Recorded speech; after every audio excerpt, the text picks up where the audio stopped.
யுத்தங்களையும் யுத்தங்களின் செய்திகளையும் கேள்விப்படுவீர்கள், கலங்காதபடிக்கு எச்சரிக்கையாயிருங்கள். இவைகளெல்லாம் சம்பவிக்க வேண்டியதே, ஆனாலும் முடிவு உடனே வராது. இந்த வசனத்தில் தான் நாம் பார்க்க போகிறோம். கண்களை மூடுவோம். நல்ல தகப்பனே, எங்கள் சர்வ வல்லமையுள்ள ஆண்டவரே, இந்த அருமையான வேலைக்காக உமக்கு ஸ்தோத்திரம். உடைய வார்த்தையின் நிமித்தம் நாங்கள் கூடி வருவது எத்தனை பெரிய சந்தோஷம் ஆண்டவரே. எடுபடாத நல்ல பங்கு உடைய பாதத்தில் இருக்கிறது என்று நாங்கள் பார்க்கிறோமே. அந்த பங்கை பிட்டு தருகிற தேவனாக இருக்கிறீர். இப்பொழுதும் வந்திருக்கிற ஒவ்வொருத்தரோடும் கர்த்தர் நீர் பேசுவீராக, இடைபடுவீராக. உடைய வானத்தின் மன்னாவை பிட்டு எங்களுக்கு தருவீராக. ஆண்டவரே, ஜெயம் கொள்ளுகிறவன் எவனோ அவனுக்கு மறைவான மன்னாவை தருவேன் என்று வாக்குத்தத்தம் பண்ணினவரே, இந்த காலை வேளையில் நீர் எங்களுக்கு அப்படி தர வேண்டுமாய் நாங்கள் செபிக்கிறோம். கிருபையுள்ள கரத்தில் எங்களை தாழ்த்துகிறோம். வந்த ஒவ்வொருத்தரோடும் பேசுங்கப்பா. எங்கள் ஆண்டவர் இயேசு கிறிஸ்துவின் நாமத்தில் ஒப்பு கொடுத்து ஜெபிக்கிறோம், ஜீவனுள்ள நல்ல பிதாவே. அல்லேலூயா. மத்தேயு எழுதின சுவிசேஷம் 24ஆம் அதிகாரம் 3வது வசனத்தில் இயேசு கிறிஸ்துவின் வருகைக்கான அடையாளங்களை சீஷர்கள் கேட்கிறார்கள். அதற்கு அடையாளங்களாக இயேசு நிறைய காரியங்களை சொல்லிக்கொண்டே வருகிறார். அதில் அந்த 2வது அடையாளமாக, அதில் ஒரு 7 அடையாளம் இருக்கும் வருகைக்கு முன்னாடி. மத்தேயு எழுதின சுவிசேஷத்தை ஒருவேளை அந்த 24ஆம் அதிகாரத்தை நீங்கள் வாசிக்கிறவங்களாக இருந்தால், அந்த அதிகாரம் 3 பகுதியாக பிரிக்கப்பட்டு வாசிக்கப்படும். 1 முதல் 8 வரைக்கும் ஒரு வசனம், 9 முதல் 14 வரைக்கும் ஒரு பகுதி, 15 முதல் கடைசி இந்த 29வது வசனம் வரைக்கும் ஒரு பகுதியாக இருக்கும். அதற்கு பின்னாடி உள்ளது எல்லாமே இதனுடைய விளக்கங்களாக இருக்கும். வேத பாடமாக நீங்கள் அதை படிக்க விரும்பினால் அப்படி அதை படிக்கலாம். அதுக்காக உங்களுக்கு சொல்கிறேன். எதனால் அப்படி பிரிச்சிருக்கிறார் ஆண்டவர் அப்படின்னு பார்த்தீங்கன்னா, ஆவியானவர் ஏன் அப்படி பிரிச்சிருக்கிறாருன்னா, 1 முதல் 8 வசனங்கள் ரகசிய வருகை, சபை எடுத்துக்கொள்ளப்படுவதற்கு முன்பதாக நடக்கிற சம்பவம். அதை ஒட்டி அப்படி நடந்த உடனே வசனம் சொல்லும் முடிவு வராது அப்படின்ட்டு, இவைகள்லாம் வேதனைகளுக்கு ஆரம்பம், உபத்திரவம் ஆரம்பிக்கும் அப்படின்னு இருக்கும். அதிலேருந்து சரியாக நீங்கள் பார்த்தீங்கன்னா 15வது வசனத்தில் பாலாக்கும் அருவருப்பை குறித்து தானியேல் தீர்க்கதரிசி, அதாவது முதல் 3.5 வருஷம் முடியும் பொழுது, உபத்திரவ காலத்தின் முதல் 3.5 வருஷம் முடியும், அதுக்கு முன்னாடி உள்ள சம்பவங்கள் வரைக்கும் இருக்கும். அடுத்த 3.5 வருஷம் 15வது வசனத்திலேருந்து இருக்கும். அதுக்கப்புறம் கரெக்டாக பார்த்தீங்கன்னா 29-30 இதோ மேகங்களுடனே வருகிறார் அப்படின்னு பகிரங்க வருகை இருக்கும். எல்லாமே வரிசை கிரமமாக தான் கொடுத்துருக்கிறார் ஆவியானவர். அதில் குறிப்பாக நாம் என்ன பார்க்குறோம் அப்படின்னு கேட்டிங்கன்னா, அந்த வருகைக்கு முன்பாக நடக்கிற அடையாளங்களில் ஒரு அடையாளம் எதை குறித்து ஆண்டவர் சொல்கிறாருன்னா, யுத்தங்களையும் யுத்தங்களின் செய்திகளையும் கேள்விப்படுவீர்கள். வேதத்தை பொறுத்த வரைக்கும் நம்முடைய ஆண்டவர் எதை ஒன்றுமே பொதுவாக பேசினதே கிடையாது. அதாவது நம்ம கன்ஃபியூஸ் ஆகணும், புரியாமல் இருக்கணும் அப்படின்னு ஆண்டவர் பேசவே மாட்டார். நம்ம ஆண்டவர் நமக்கு புரியறதுக்காக தான் வேதத்தை கொடுத்துருக்கிறார். நம்ம புரிஞ்சிக்க கூடாதுன்னு ஒரு புக்கு அவர் என்ன செய்யலை. சிலர்லாம் வெளிப்படுத்தின விசேஷத்தை சொல்லும்போது சொல்லுவாங்க, ஐயோ அந்த புக்கு புரியவே இல்லைங்க, ரொம்ப கடினமாக இருக்குன்னு. ஆண்டவர் கடினமாலாம் தரவே இல்லை. ஒவ்வொன்றத்தையும் படிக்கிறதுக்கு ஒரு மெத்தட் கொடுத்துருக்கிறார். இப்போ மேக்ஸ் படிக்கணும்னா அதுக்கு கொஞ்சம் ஃபார்முலாஸ் தெரியணும், அப்புறம் கெமிஸ்ட்ரி படிக்கணும் கொஞ்சம் ஈக்குவேஷன்ஸ் தெரியணும். ஒவ்வொன்றுத்துக்கும் ஒவ்வொன்று தெரிஞ்சிச்சுன்னா அது படிக்கிறது எப்படி இருக்கும், ஈஸியாக இருக்கும், அவ்வளோதான். அதை ஃபார்முலா மனப்பாடம் பண்ண முடியாதவனுக்கு தான் மேக்ஸ் கஷ்டமாக இருக்கும். மேக்ஸ் ரொம்ப கஷ்டம் அப்படிம்பா. அதே ஒரு சிலர் பார்த்திங்கன்னா அதே 100 மார்க் எடுப்பாங்க. அந்த மாதிரி தான் அதை படிக்கிற விதத்தை கொஞ்சம் இன்ட்ரெஸ்டோடு நம்ம புரிஞ்சுக்கிட்டோம்னா ஈஸியாக படிக்க முடியும். அதில் குறிப்பாக ஆண்டவர் கொடுக்குற இந்த வேத வசனங்கள் எல்லாமே எது ஒன்றுமே நம்ம புரிஞ்சிக்க கூடாதுன்னு ஆண்டவர் கொடுக்கவே இல்லை, புரிஞ்சுக்கணும் தான் கொடுத்துருக்காரு. நான் இன்னும் ஒரு படி மேலே போய் சொல்லுவேன், நம்ம அளவில் நம்ம புரிஞ்சுக்கணுன்றதுக்காக தேவன் இறங்கி கொடுத்துருக்கிறார். அவர் ஞானத்தோடு பேசியிருந்தார்னா நமக்கு சுத்தமாக புரியாது. அவர் நமக்கு புரிகிற அளவுக்கு தான் அவருடைய காரியத்தை கொடுத்துருக்கிறார். அப்போது இந்த யுத்தங்களையும் யுத்தங்களின் செய்திகளையும் நீங்கள் கேள்விப்படுவீர்கள் அப்படின்னா எந்த யுத்தத்தை குறித்து சொல்லுகிறார்? பொதுவாக ஏன்னு சொன்னால், யுத்தத்தை ஆராய்ச்சி செய்யக்கூடிய வல்லுநர்கள் என்ன சொல்கிறாங்க அப்படின்னா, இயேசு பரமேறி போனதுலேருந்து முதல் நூற்றாண்டுலேருந்து இது வரைக்கும் பெரிய யுத்தங்கள் அப்படின்னு சொல்லுவாங்க. பெரிய யுத்தம்னா லட்சக்கணக்கில் ஜனங்கள் செத்து போனது, அந்த யுத்தத்தில் மாண்டு போனது. அந்த யுத்தங்கள் மட்டுமே ஒரு 3000லேருந்து 4000 வரைக்கும் நடந்திருக்குதான் இந்த 2000 வருஷத்துக்குள்ளே. சின்ன யுத்தங்களுக்கு கணக்கே இல்லை, அதாவது கொஞ்சமாக சின்ன அளவில் நடந்த யுத்தங்களுக்கு. ஸோ இவ்வளோ யுத்தங்கள் நடக்கும் பொழுது எந்த யுத்தத்தை இயேசு சொல்லுகிறார் அப்படின்னு கேட்டிங்கன்னா, கடைசி காலத்தில் நடக்க வேண்டிய யுத்தம். ஏன்னா அவங்க கேட்குறது நம்முடைய வருகைக்கும் உலகத்தின் முடிவுக்கும் அடையாளம் என்ன. அப்போ கடைசி காலத்தில் நடக்க வேண்டிய யுத்தம்னு ஏதாவது இருக்குதா வேதத்தில் அப்படின்னு பார்த்தீங்கன்னா, வாசிங்க எசேக்கியேல் புஸ்தகம் 38ஆம் அதிகாரம் 8வது வசனத்தை வாசிங்க. எல்லாருமே அந்த எசேக்கியேல் 38ஆம் அதிகாரத்துக்கு திருப்பிக் கொள்ளுங்க பார்ப்போம். எசேக்கியேல் 38:8 வாசிங்க. அநேக நாட்களுக்கு பிற்பாடு நீ விசாரிக்கப்படுவாய். அநேக நாட்களுக்கு பிற்பாடு நீ விசாரிக்கப்படுவாய். பட்டயத்துக்கு நீங்களாகி பற்பல ஜனங்களிலிருந்து சேர்த்துக் கொள்ளப்பட்டு வந்தவர்களின் தேசத்தின் கடைசி வருஷங்களிலே வருவாய். நெடுநாள் பாழாய் இருக்கட்டும், நம்ம அதுக்கப்புறம் வாசிக்கலாம். அதை கடைசி வருஷங்களிலே நீ வருவாய் அப்படின்னு இருக்கு. அப்போ கடைசி வருஷத்தில் நடக்க வேண்டிய யுத்தம் இந்த யுத்தம் என்று வசனம் தெளிவாய் சொல்லுகிறது. இன்னும் கொஞ்சம் கன்ஃபர்மேஷனுக்காக 16வது வசனத்தை வாசிங்க. அதில் எசேக்கியேல் 38:16. நீ தேசத்தை கார்மேகம் போல் மூட என் ஜனமாகிய இஸ்ரவேலுக்கு விரோதமாக எழும்பி வருவாய். கடைசி நாட்களிலே இது சம்பவிக்கும். ஒரு தடவைக்கு 2 தடவை அந்த அதிகாரத்தில் ஆண்டவர் சொல்றாரு, இந்த யுத்தம் எப்போ நடக்கும்? கடைசி நாட்களில், கடைசி வருஷங்களிலே நீ வருவாய். மிக தெளிவாக இருக்கு. யாருக்கு விரோதமாக இந்த யுத்தம் நடக்கும் அப்படின்னு கேட்டிங்கன்னா, இஸ்ரவேலுக்கு விரோதமாக நடக்கும் அப்படின்னு இருக்கு. அப்போது இஸ்ரவேல் தேசம் அப்படின்னு ஒன்று வந்ததே இன்னிலேருந்து ஒரு 76 வருஷத்துக்கு முன்னாடி தான். அதுக்கு முன்னாடி இஸ்ரவேல்னு ஒரு தேசமே 2000 வருஷமாக இல்லை. அப்படி ஒரு தேசமே பூமியில் இல்லை. அவங்க சிதறி போயிருந்தாங்க. அந்த தேசம் பாலஸ்தீனமாக இருந்தது. அது துருக்கியின் வசம் இருந்தது. அது துருக்கியோடைய ஒரு பார்ட், அவ்வளோதான். அதுக்கு முன்னாடி பார்த்தீங்கன்னா ரோமர்கள்ட்ட இருந்துச்சு, அது அவங்க கையில் ஒரு பார்ட்டாக இருந்தது. அதுக்கு முன்னாடி பார்த்தீங்கன்னு சொன்னால் கிரேக்கர்களிடத்தில் இருந்துச்சு, அவங்களுடைய பகுதியில் ஒரு பார்ட். அதுக்கு முன்னாடி மேதிய பெர்ஷியர்கள், அதுக்கு முன்னாடி பாபிலோனியர்கள். இப்போ நீங்கள் பார்த்தீங்கன்னா இந்த இஸ்ரவேலுங்கிற தேசம் கிட்டத்தட்ட ஒரு 2700 வருஷமாக இல்லை. அப்படி ஒரு தேசமே கிடையாது இந்த பூமியில். எல்லாமே அதுக்கு வெவ்வேறு பேர் தான், இன்னொருத்தருடைய கண்ட்ரோலுக்கு கீழே இருந்துச்சு. அப்படி இருக்கும்போது இந்த தேசத்தின் கடைசி வருஷங்களில் நீ வருவாய்னா முதல்ல அந்த தேசம் வரணும். அப்படி ஒரு தேசம் இருக்கணும் இல்லையா யுத்தத்துக்கு? அது இருந்தால் தானே அந்த யுத்தமே பண்ண முடியும். அப்போ அந்த தேசம்னு ஒன்று வந்துருச்சுனாலே நம்ம கடைசி வருஷத்துக்கு வந்துட்டோம்னு அர்த்தம். அதுலேயும் கரெக்டாக ஒரு வார்த்தை அழகாக யூஸ் பண்ணுவார். 38:8 ஆவியானவர், பற்பல ஜனங்களிலிருந்து சேர்த்து கொள்ளப்பட்டு வந்தவர்களின் தேசத்தில் கடைசி வருஷங்களிலே வருவாய். அப்படி தானே இருக்குது. எங்க வாசிக்கிறவர்? அநேக நாட்களுக்கு பிற்பாடு நீ விசாரிக்கப்படுவாய். பட்டயத்துக்கு நீங்களாகி பற்பல ஜனங்களிலிருந்து சேர்த்து கொள்ளப்பட்டு இஸ்ரவேல் ஜனங்க இதுவரைக்கும் 3 தடவை தங்கள் சுய தேசத்துக்கு வந்திருக்கிறாங்க. முதலாவது எகிப்திலிருந்து வந்தாங்க, நம்ம எல்லாருக்கும் தெரியும். அது மோசேயின் தலைமையில் அவங்க புறப்பட்டு வந்தாங்க. அப்போ வந்தது எகிப்திலிருந்து தான் அவங்க வந்தாங்க. 2வது மேதிய பெர்ஷிய சாம்ராஜ்ய காலத்தில் செருபாபேல் ஆலயம் கட்ட வராரு. இதுவும் நமக்கு தெரியும், ஆண்டவர் தான் அனுப்பி வைக்கிறார். அப்போ வரும்போதும் அவங்க செருபாபேல் தலைமையில் வந்தாங்க, மேதிய பெர்ஷிய சாம்ராஜ்யத்திலிருந்து தான் வந்தாங்க. ஆனால் பற்பல ஜனங்களிலிருந்து சேர்த்து கொள்ளப்பட்டு வந்தவர்கள் அப்படின்னா இஸ்ரவேல் ஜனங்கள் பற்பல ஜனங்கள்லேருந்து சேர்த்து கொள்ளப்பட்டு வந்தது எப்போ அப்படின்னு கேட்டிங்கன்னா 1918 தான் இது நடக்க ஆரம்பிச்சிச்சு. பால்ஃபர் டிக்ளரேஷன் அப்படின்னு சொல்லக்கூடியதான இங்கிலாந்துக்கு வெளியுறவுத்துறை அமைச்சராக இருந்த பால்ஃபர் அப்படிங்கிறவருக்கு மூலமாக ஒரு அக்ரிமெண்ட் ஏற்படுத்தப்பட்டு இஸ்ரவேல் ஜனங்கள் தங்கள் சொந்த தேசத்துக்கு வரலாம் என்று ஒரு அக்ரிமெண்ட் போடப்பட்டது. அதுக்கு பேர் தான் பால்ஃபர் டிக்ளரேஷன். இது நடைபெற்றது 1918. ஸோ 1918 தான் அவங்க திரும்பி வருவதற்கான எல்லா காரியங்களும் அவர்களுக்கு அனுமதி கொடுக்கப்பட்டது. ஸோ பற்பல ஜனங்களிலிருந்து சேர்த்துக்கொள்ளப்பட்ட ஜனங்கள் இஸ்ரவேலர்கள் என்பது எப்போன்னு கேட்டிங்கன்னா 1917க்கு பிறகு தான். ஏன்னா அதுக்கு அப்போ தான் அவங்க ருமேனியாவிலிருந்து, ஐரோப்பாக்கள் பல நாடுகளிலிருந்து, இன்னும் சொல்லப்போனால் இந்தியாவிலிருந்து அவர்கள் புறப்பட்டு போய் தங்கள் சுய தேசத்துக்கு போனாங்க. எல்லா நாட்டிலிருந்தும் போனாங்க. ஸோ இந்த வார்த்தை பற்பல ஜனங்களிலிருந்து அப்படிங்கிறது இந்த ட்ரிப் தான் நிறைவேறிச்சு. இது நடைபெற்றது 1917க்கு பிறகு. இப்போ நம்ம கண்ணுக்கு முன்னாடி இஸ்ரவேல் தேசம் வந்துருச்சு. ஸோ இவங்க வந்ததே கடைசி காலம். நீங்கள் இன்னும் கூட ஒரு படி மேலே போய் பார்த்துக்கணுன்னா இஸ்ரவேல் ஜனங்கள் வர்றது தான் கடைசி காலத்துக்கான அடையாளம். ஓசியா 3:5 நம்ம வாசித்தோம், நேற்று கூட நம்ம பார்த்தோம். ஸோ ஆண்டவர் சொன்னபடி இப்போது இந்த யுத்தங்களின் செய்திகளும் கேள்விப்படுவீர்கள் என்பதற்கான ஒரு டீம் ஃபார்ம் ஆயிடுச்சு. இஸ்ரேல் அப்படிங்கிற நாடு வந்துடுச்சு. 2000 வருஷமாக இல்லாத நாடு இப்போ வந்துருச்சு. சரி, இவங்களுக்கு அகைன்ஸ்டாக நீ வருவாய்னு சொன்னார். யார் வருவா? அதான் ரொம்ப முக்கியம். அகைன்ஸ்டாக ஆண்டவர் சொல்கிறாரு நீ வருவாய் அப்படின்னு சொல்கிறாரு. யார் அகைன்ஸ்டாக இஸ்ரவேலுக்கு வருவா அப்படின்னு கேட்டால் வாசிங்க, எசேக்கியேல் புஸ்தகம் 38ஆம் அதிகாரம் 2வது வசனத்தை வாசிங்க. எசேக்கியேல் 38:2 வாசிங்க. மனுபுத்திரனே, மேசேக் தூபால் ஜாதிகளின் தலைமையான அதிபதியாகிய மாகோகு தேசத்தானான கோகுக்கு எதிராக நீ உன் முகத்தை திருப்பி. ஏதாவது புரியுதா? அதில் அவர் வாசித்ததில் ஏதாவது புரிஞ்சுதா?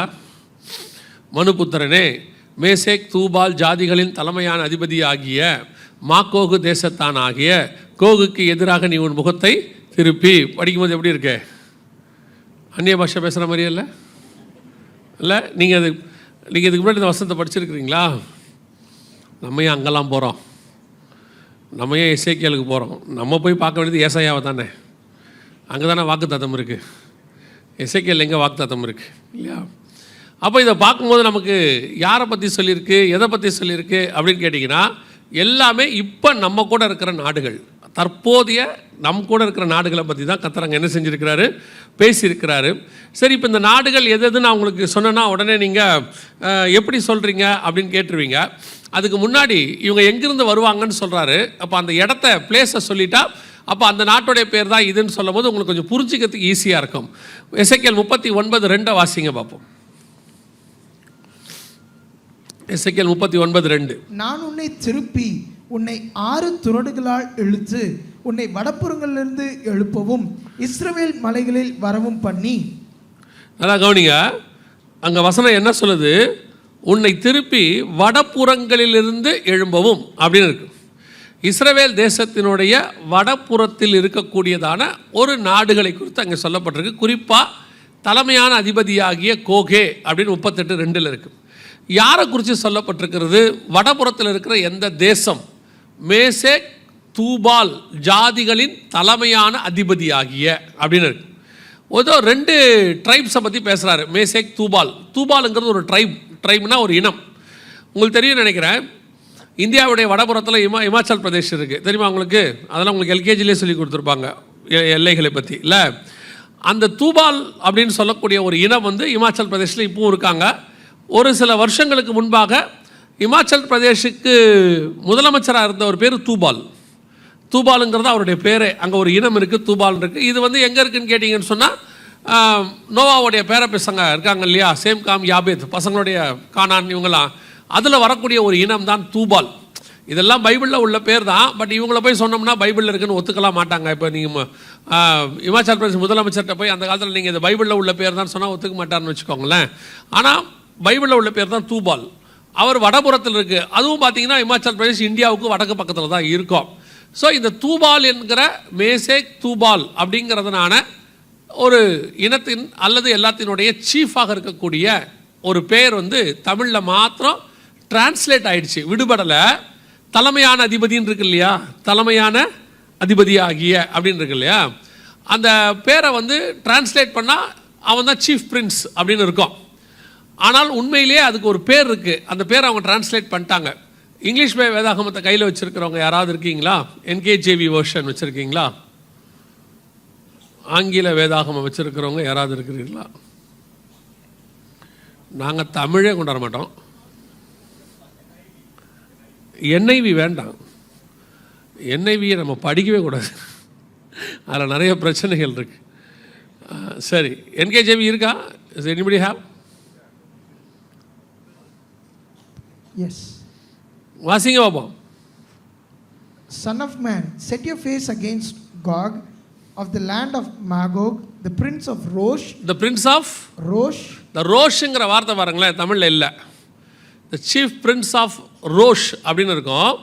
தமிழில் அந்த ரோஷ்ங்கிற வார்த்தை இருக்காது. மலையாளத்தில் இருக்கும், மலையாள வேதாகமத்தில் இருக்கும், மராத்தியில் இருக்கும், ஹிந்தியில் கூட இருக்கும்.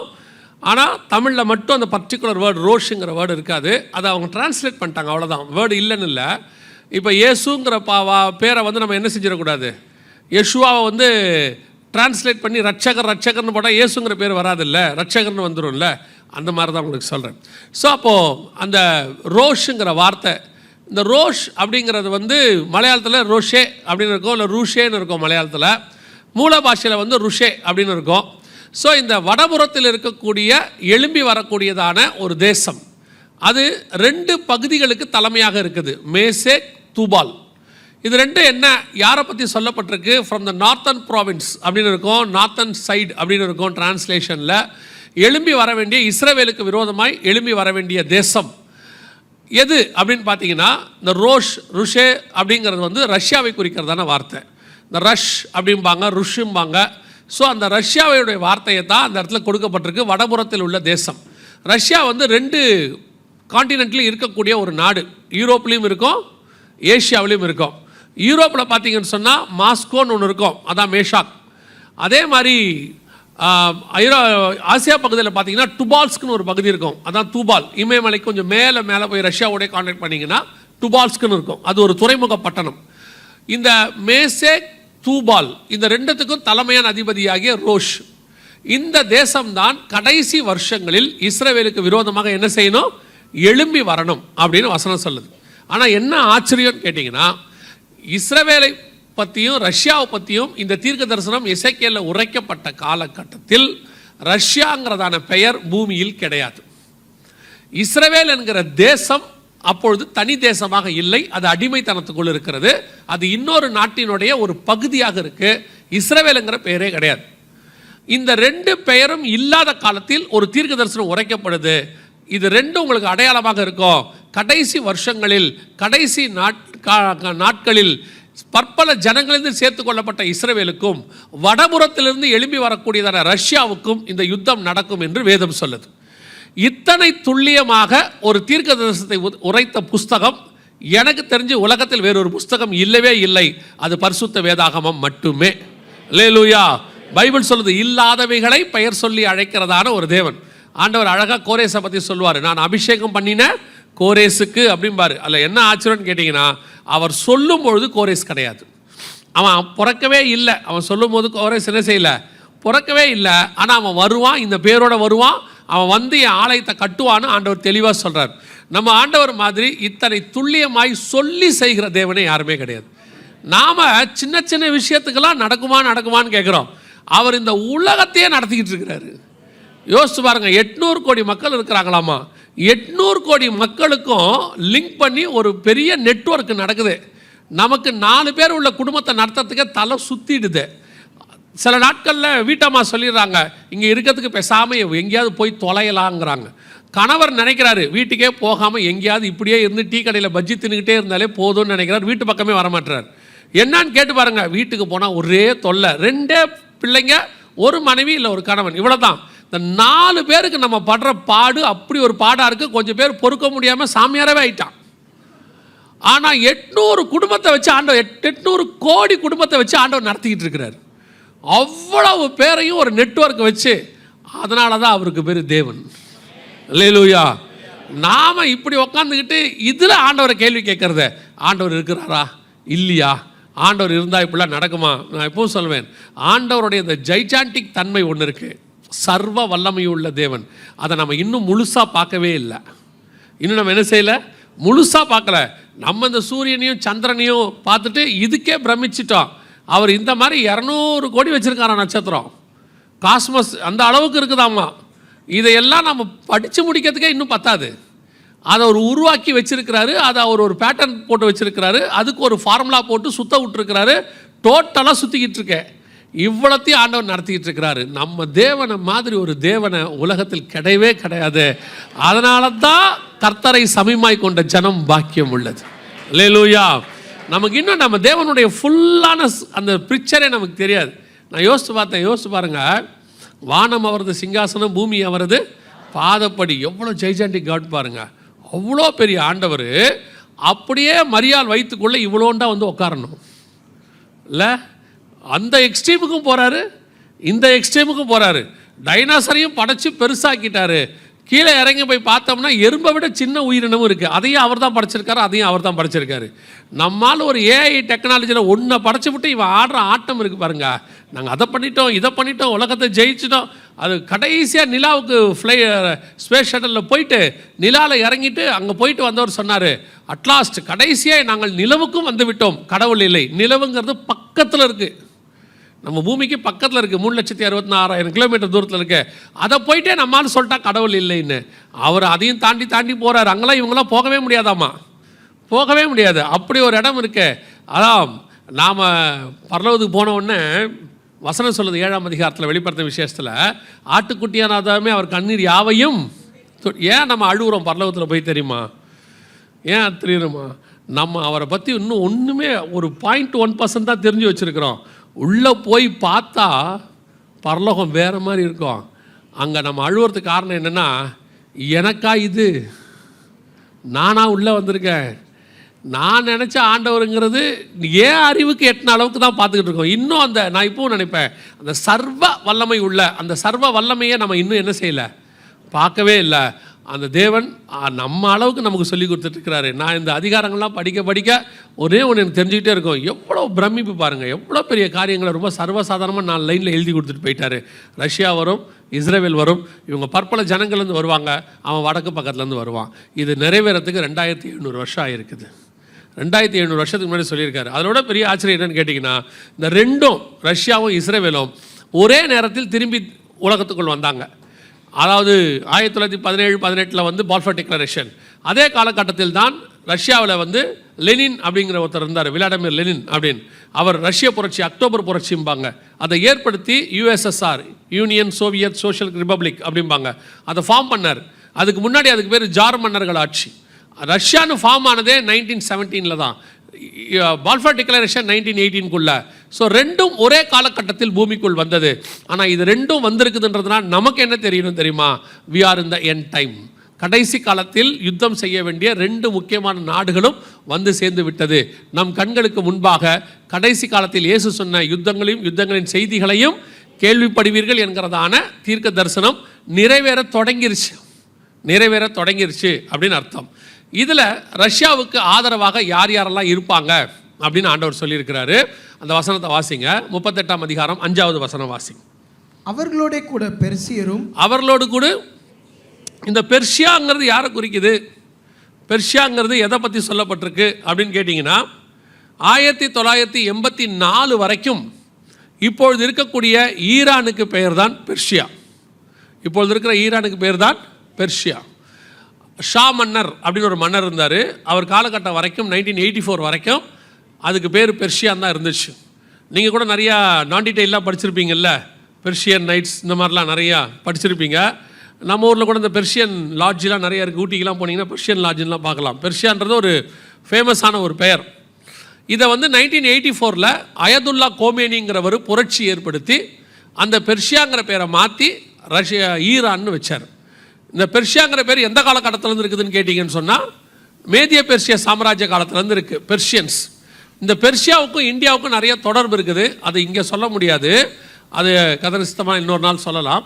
ஸோ ஈரான் தான் அவங்களுக்கு ஃபஸ்ட்டு கூட இருக்கிற நாடு. நல்லா புரிஞ்சுக்கோங்க, அவங்க வசனத்தில் அவர்களோடு கூட பெர்ஷியரும் ஈரான் இருக்குது அப்படின்னு பைபிள் சொல்லுது. என்ன ஆச்சரியன்னா, 1984 வரைக்கும் அமெரிக்க சப்போர்ட்டர் நம்பர் 1 யாருன்னு கேட்டிங்கன்னா ஈரான் தான். ஈரானில் இருக்கக்கூடியதான எண்ணெய் வளம் எல்லாத்தையும் கண்டுபிடிச்சி கொடுத்ததே அமெரிக்கா தான். ஷா மன்னர் வந்து அமெரிக்காவில் படித்தவர், அமெரிக்காவுடைய ஃப்ரெண்டு. ஆனால் இன்னைக்கு வசனத்தினுடைய நிறைவேறுதல், கர்த்தர் சொன்னபடி துல்லியமாக ஈரான் ரஷ்யாவோட போய் சேர்ந்துருச்சு. உங்களுக்கு தெரியும்னு நினைக்கிறேன், இஸ்ரேல் ஹமாஸ் பிரச்சனையில் முந்தா நேரத்திலிருந்து ஈரான் நேரடியாக இறங்கியிருக்கு. உங்களுக்கு தெரியும்னு நினைக்கிறேன், ஈரானில் இருக்க டெஹரானில் ஹமாஸோடைய லீடரை இஸ்ரேல் அடித்ததுனால, இஸ்ரேல் அடித்தது இன்னும் ஒத்துக்கலை, ஆனால் இஸ்ரேல் தான் அடிச்சிருக்குன்னு எல்லாரும் எதிர்பார்க்குறாங்க. ஸோ இஸ்ரேல் அடித்ததுனால இப்போது நேரடியாக ஈரான் களத்தில் இறங்கியிருக்கு. நேற்றிலிருந்து சண்டை ஆரம்பிச்சிருச்சு. வேதம் சொன்னபடி இந்த எசேக்கியேல் 38ஆம் அதிகாரத்தில் சொல்லப்பட்ட யுத்தத்தினுடைய மிக முக்கியமான தருணம் தொடங்கிடுச்சு. இப்போ இவங்களோடு கூட நல்லா கவனிங்க, இந்த ரஷ்யா, ஈரான், எத்தியோப்பியா, லிபியா எல்லாம் அங்கே கீழே இருக்கும். நீங்கள் பார்த்தீங்கன்னா எல்லாம் வசனம் கொடுத்துருக்கோம். இவங்க எல்லாரோடு கூட ஆப்போசிட்டில் யார் இருப்பா அப்படின்னு 13வது வசனம் சொல்லுது. வாசிங்க, எசேக்கியேல் 38:13 வாசிங்க. சேபா தேசத்தாரும் தேதான் தேசத்தாரும் தர்ஷீஷின் வர்த்தகரும் அதனுடைய பாலசிங்கங்களான அனைவரும் உன்னை நோக்கி. தர்ஷீஷின் வர்த்தகரும் அதின் பாலசிங்கம். தர்ஷீஷ் அதோடைய பாலசிங்கம் குட்டிகள் அப்படின்னா, தர்ஷீஷ் என்பது எதை குறிக்குது? தாய் சிங்கத்தை குறிக்கிறது. ஏன்னா அது தாய் சிங்கமாக இருந்தால் அதுக்கு என்ன இருக்கும்? குட்டிகள் இருக்கும். அல்லது அது பெரிய சிங்கமாக இருந்தால் அதோடைய குட்டிகள். வசனம் என்ன சொல்லுது? தர்ஷீஷின் வர்த்தகரும் அதின் பாலசிங்கங்களும், அதனுடைய குட்டிகள் அப்படின்னு அர்த்தம். அப்போ தர்ஷீஷ் என்பது எதை குறிக்குது? தாய் சிங்கமோ அல்லது தகப்பன் சிங்கமோ, அது வந்து சீஃப், அந்த சிங்கமாக இருக்கணும். அதோடைய குட்டிகள் எல்லாம் சிங்கம்னு இருக்கு. இது எதை பற்றி சொல்லப்பட்ட நாடு? உங்களுக்கு தெரியும், யோனா நினிவேக்கு போக சொன்னால் எங்கே போனார்? தர்ஷீஷுக்கு போனார் அப்படின்னு சொல்லி நமக்கு தெரிஞ்ச தர்ஷீஷ் அப்படிங்கிறது. இந்த தர்ஷீஷ் அப்படின்னு சொல்லப்படக்கூடிய இடம் எதுவாக இருக்கிறது அப்படின்னு கேட்டிங்கன்னா, ஐரோப்பாவில் இன்றைக்கி இருக்கக்கூடியதான இங்கிலாந்தும் அதை சுற்றி உள்ள பகுதிகள் தான் தர்ஷிஷ். இன்றைக்கி உங்களுக்கு தெரியும் நினைக்கிறேன், அந்த தர்ஷிஷோட இடம் இப்போ இங்கிலாந்தாக இருக்கிறது. உங்கள் ஆங்கிலோ சாக்சன் அப்படின்னு பேர் அவங்களுக்கு. இப்போ அதுக்கு இங்கிலாந்து, பிரிட்டன் அப்படிலாம் நம்ம நிறைய சொல்கிறோம். உங்களுக்கு தெரியும் நினைக்கிறேன், எல்லா சிங்கங்கள் உள்ளதான நாடுகள் இருக்குது. குட்டி குட்டி சிங்கங்கள் உள்ள நாடு உங்களுக்கு தெரியும் நினைக்கிறேன். இந்தியாவுடைய சிம்பல் பார்த்தீங்கன்னா 4 முகம் உள்ள சிங்கம் அப்படிம்பாங்க. சிங்கப்பூருக்கு பார்த்தீங்கன்னா சிங்கம் இருக்கும் அவங்களுடைய இதில். ஸ்ரீலங்காவுக்கு பார்த்தீங்கன்னா வாலேந்திய சிங்கம் இருக்கும்.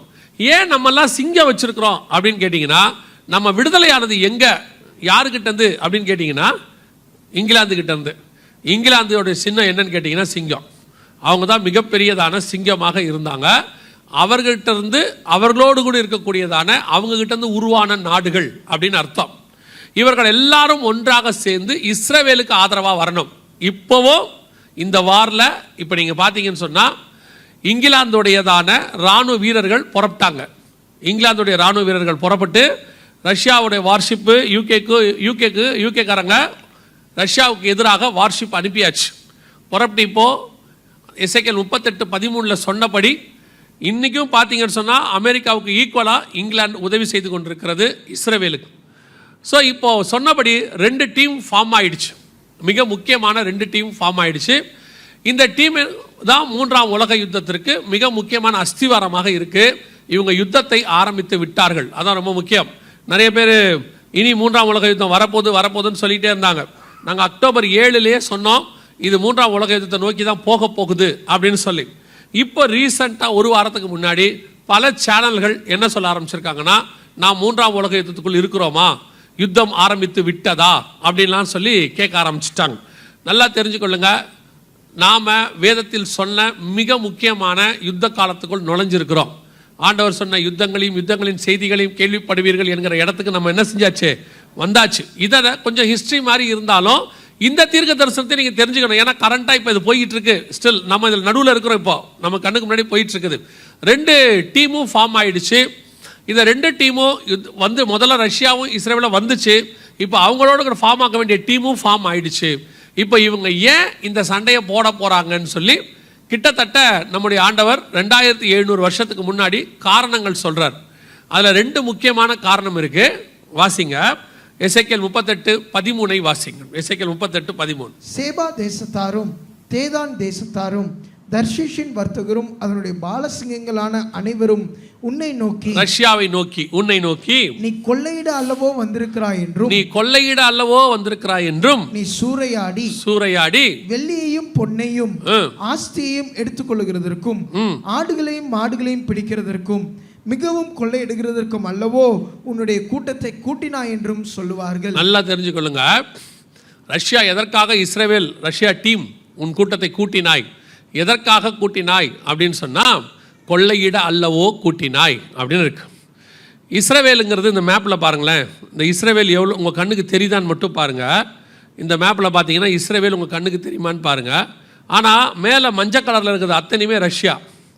ஏறக்குறைய உலகத்தில் 3ல் ஒரு பகுதி மேலே ஃபுல்லாக இருக்கிறது ரஷ்யா. அதில் இருக்கிறது உங்களுக்கு அதில் இஸ்ரவேலுங்கிறது கீழே இருக்கா பாருங்கள். அந்த கோடு கீழே வந்து ஒரு சின்ன டாட் இருக்கும், அதான் இஸ்ரேல். இவ்வளோ பெரிய நாடு ஏன் இஸ்ரவேலை கொள்ளையடிக்க வரணும், அதான் கேள்வி. ஏன் இஸ்ரவேலை கொள்ளையடிக்க வரணும்? 1918 1990 வரைக்கும் ரஷ்யா மிகப்பெரியதான வல்லரசு. ரஷ்யாவுடைய வளம் எப்படி இருந்தது அப்படின்னு கேட்டிங்கன்னு சொன்னால், ரஷ்யா வந்து கம்யூனிச தேசம். அதனால் டைம் ரொம்ப முக்கியம். அதனால் கவர்மெண்ட் என்ன பண்ணுமா, எல்லா இடத்திலும் ஃபுட் வெண்டிங் மிஷின் அப்படின்னு சொல்லுவாங்க. அதாவது சாப்பாடு சாண்ட்விச் வச்சு, வெஜ்ஜு சிக்கனு எல்லாம் சாண்ட்விச்லாம் வச்சு ஒரு மிஷின் அங்கே இருக்கும். ஒவ்வொரு தெரு முனையிலையும் இருக்குமா. அந்த இடத்துல நின்று ஒரு பட்டன் அமுக்குனா தேவையான சாண்ட்விச் வருமா. Full free. 1920s 30s நடந்த சம்பவம். Full free.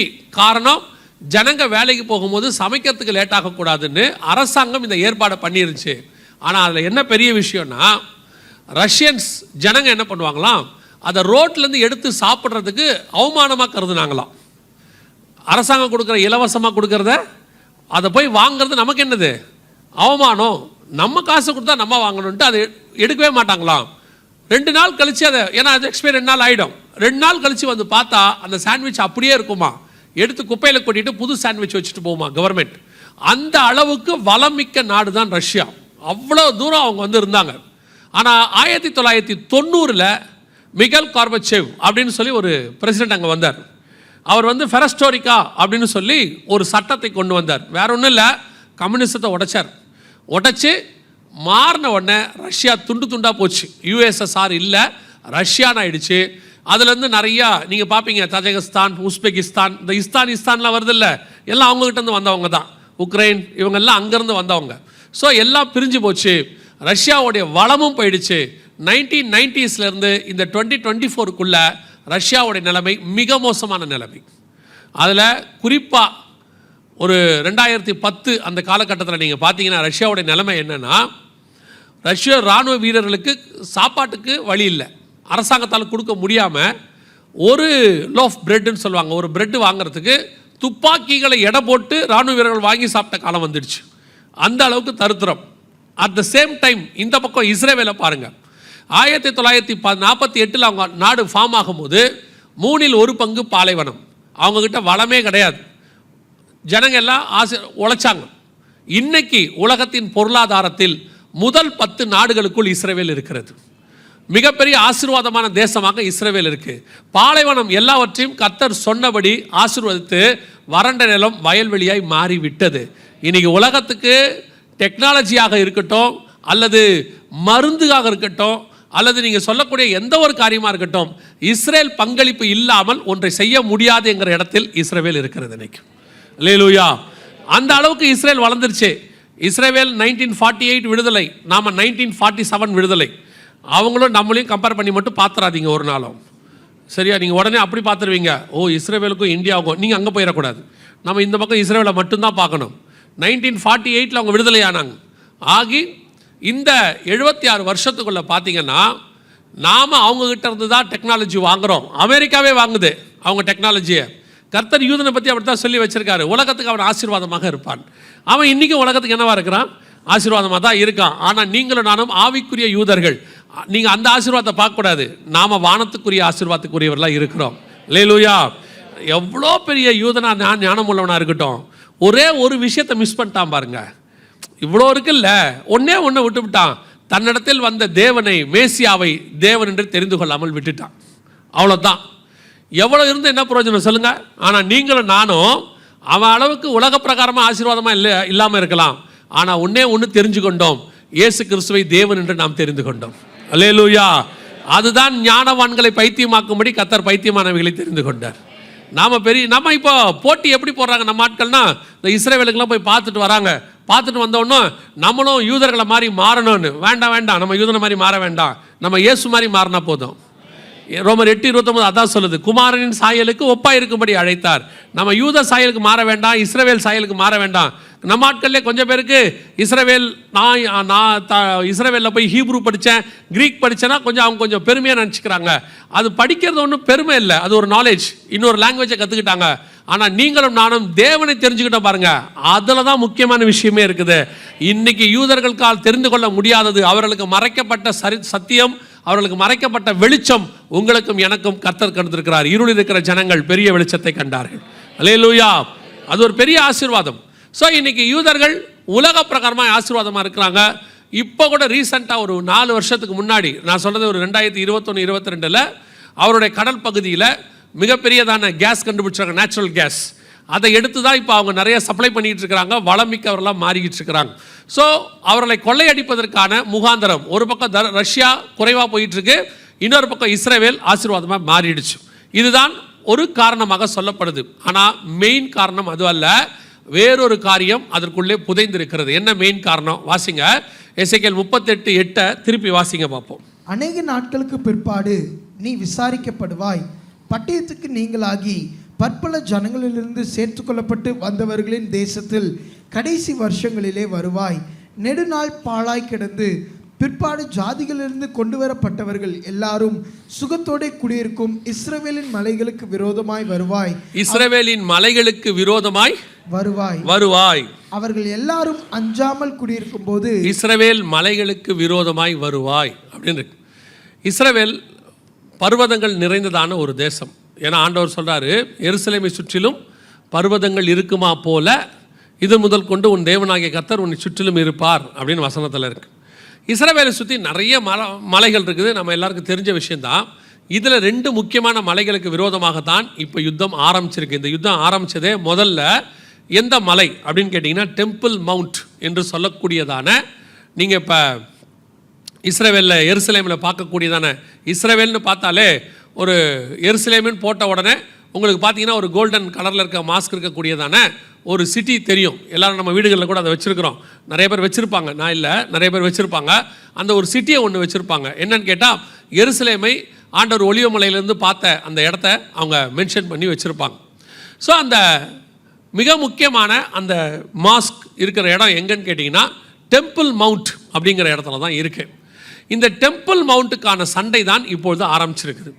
அல்லக்ஸா மாஸ்க் இருக்கிற இடத்த எடுக்கணும் அப்படின்னு சொல்லி ஹமாஸ் விரும்புகிறாங்க. அந்த இடத்த கொடுக்க மாட்டோம்னு சொல்லி இஸ்ரவேல் சொல்லுது. காரணம் என்னன்றதை நேற்று பார்த்தோம், ஒருவேளை நேற்று வராதவங்களுக்கு நான் சொல்கிறேன். அந்த டெம்பிள் மவுண்ட் இருக்கிற அந்த இடம் ஈசாக்கை பலியிட ஆபிரகாம் கொண்டு போன இடம், அது தாவீது காசு கொடுத்து ஓர்னான்கிட்ட வாங்கின இடம், அங்கே சாலமோன் தேவாலயம் கட்டின இடம். அந்த இடத்தில்தான் அவர்கள் 10ஆம் நூற்றாண்டில், இயேசு கிறிஸ்துவுக்கு பிறகு 1000 வருஷம் கழிச்சு 10ஆம் நூற்றாண்டில் அந்த மாஸ்க் கட்டப்பட்டது. அதுக்கு முன்னாடி ஒரு 900 வருஷத்துக்கு முன்னாடி கிபி 70 அந்த தேவாலயத்தை ரோமர்கள் இடிச்சு போட்டாங்க. டைட்டஸ் அப்படின்னு சொல்லக்கூடிய தீத்துராயன் அப்படின்னு சொல்கிறவர் தான் அதை இடிச்சு போட்டார். ஸோ அதுக்கப்புறம் 900 வருஷம் அங்கே ஒன்றுமே இல்லை, வெறும் இடமாக அது இருந்துச்சு. கர்த்தர் சொன்னபடி அது வனாந்தரமாய் மண்மேடாய் மாறிடுச்சு. ஸோ அந்த இடத்தை 10ஆம் நூற்றாண்டில் ஒரு மாஸ்க் கட்டப்பட்டது. இந்த ஒரு கட்டி 1000 வருஷம் ஆயிடுச்சு, இப்போ 2000வது வருஷம். அதை இஸ்ரவேல் கையிலிருந்து எடுக்கணும்னு அவங்க சொல்கிறாங்க. ஏன்னா எங்கள் மாஸ்க் இருக்குது, அந்த மலை எங்களுக்கு வேணும்னு அவங்க சொல்கிறாங்க. இல்லை, இது ஆபிரகாம் காலத்துலேருந்து எங்கள் மலை, இது எங்களுக்கு வேணும் அப்படின்னு இவங்க சொல்கிறாங்க. ஸோ இவங்க 2 பேரும் சேர்ந்து தான் அந்த மலைக்கு விரோதமாய் நீ வருவாய் என்கிறதான தீர்க்க தரிசனம். நல்லா கவனிச்சுக்கொள்ளுங்க. இந்த வசனம் சொல்லப்படுற காலகட்டத்தில் தேவாலயம் இடிக்கப்பட்டு விட்டது. யார்? முதல் தேவாலயத்தை நேபுகாத்நேச்சார் இடிச்சிட்டார். அதுக்கப்புறம் தான் எசேக்கியேல் தீர்க்க தரிசனம். அந்த காலகட்டத்தில் சொல்லப்படுது, மலைக்கு விரோதமாய் ஒரு யுத்தம் தொடங்கும், இஸ்ரவேல் மலைகளுக்கு விரோதமாய் நீ வருவாய். யோசிச்சு பாருங்க, எவ்வளவு துல்லியமாக இன்னைக்கு மலைக்கு தான் இந்த யுத்தம் ஆரம்பிச்சிருக்கு. அக்டோபர் 7 அந்த நாங்கள் எடுப்போன்னு சொல்லி. ஸோ சொல்லப்பட்ட 2வது மிக முக்கியமான காரணம் அந்த மலைக்கு. இன்னொரு மலை இப்போ நேற்றுலேருந்து அவங்க ஆரம்பிச்சிருக்கிறாங்க யுத்தம். எங்கன்னு கேட்டிங்கன்னா கோலன் ஹைட்ஸ் அப்படின்னு சொல்லுவாங்க. சிரியா பார்டரில் இருக்கக்கூடியதான இஸ்ரவேலுடைய எல்லை. பல நேரங்களில் உங்களுக்கு ஒரு உண்மை தெரிஞ்சுக்கணும். பல நேரங்களில் இந்த இஸ்ரவேல் அப்படிங்கிறது என்ன, எவ்வளோதான் அவங்க இடம், அவங்க மீடியாலலாம் சொல்லும் போது உங்களுக்கு என்ன சொல்லுவாங்கன்னா, அவங்க பாலஸ்தீனர்களை வந்து துரத்திட்டு அவங்கள அகதியாக்கிட்டு அந்த இடத்த இவங்க பிடிச்சிக்கிட்டாங்க அப்படின்னு சொல்லுவாங்க. நான் உங்களுக்கு சில வசனங்களை மட்டும் சொல்கிறேன், அதுக்கப்புறம் நீங்கள் புரிஞ்சுக்கோங்க விஷயம் என்னன்னு. ஆண்டவர் ஆபிரகாமுக்கு வாக்கு தத்தம் பண்ணின வசனத்தை வாசிங்க. ஆதியாகமத்தின் புஸ்தகம் 15ஆம் அதிகாரம் கடைசி 2 வசனத்தை வாசிங்க. ஏத்தியரும் பெரிசியரும் ரெப்பாயீமியரும் எமோரியரும் கானானியரும் கிர்காசியரும் எபூசியரும் என்பவர்கள் இருக்கிறதுமான இந்த தேசத்தை உன் சந்ததிக்கு. அதுக்கு முன்னாடி உள்ள வசனத்தை வாசிங்க. அந்நாளிலே கர்த்தர் ஆபிரகாமோடு உடன்படிக்கை பண்ணி எகிப்தின் நதி துவக்கி ஐப்ராத் நதி என்னும் பெரிய நதி மட்டும் உள்ளதும் கேனியரும். இப்ப நல்லா கவனிங்க, 2 எல்லைகளை ஃபிக்ஸ் பண்றாரு. இந்த இடத்த நீங்க நல்லா கவனிச்சு பாருங்க. இதுல கர்த்தர் கொடுத்ததான மேப் இதுல இருக்கு. அவங்களுக்கு எதை ஆண்டவர் வாக்கு பண்ணாரு அப்படின்னு இருக்கு. இதுதான் அவங்களுக்கு பண்ண வாக்கு தத்தம். இந்த வாக்கு தத்தத்தை அவங்க சுதந்திரிக்கணும்னா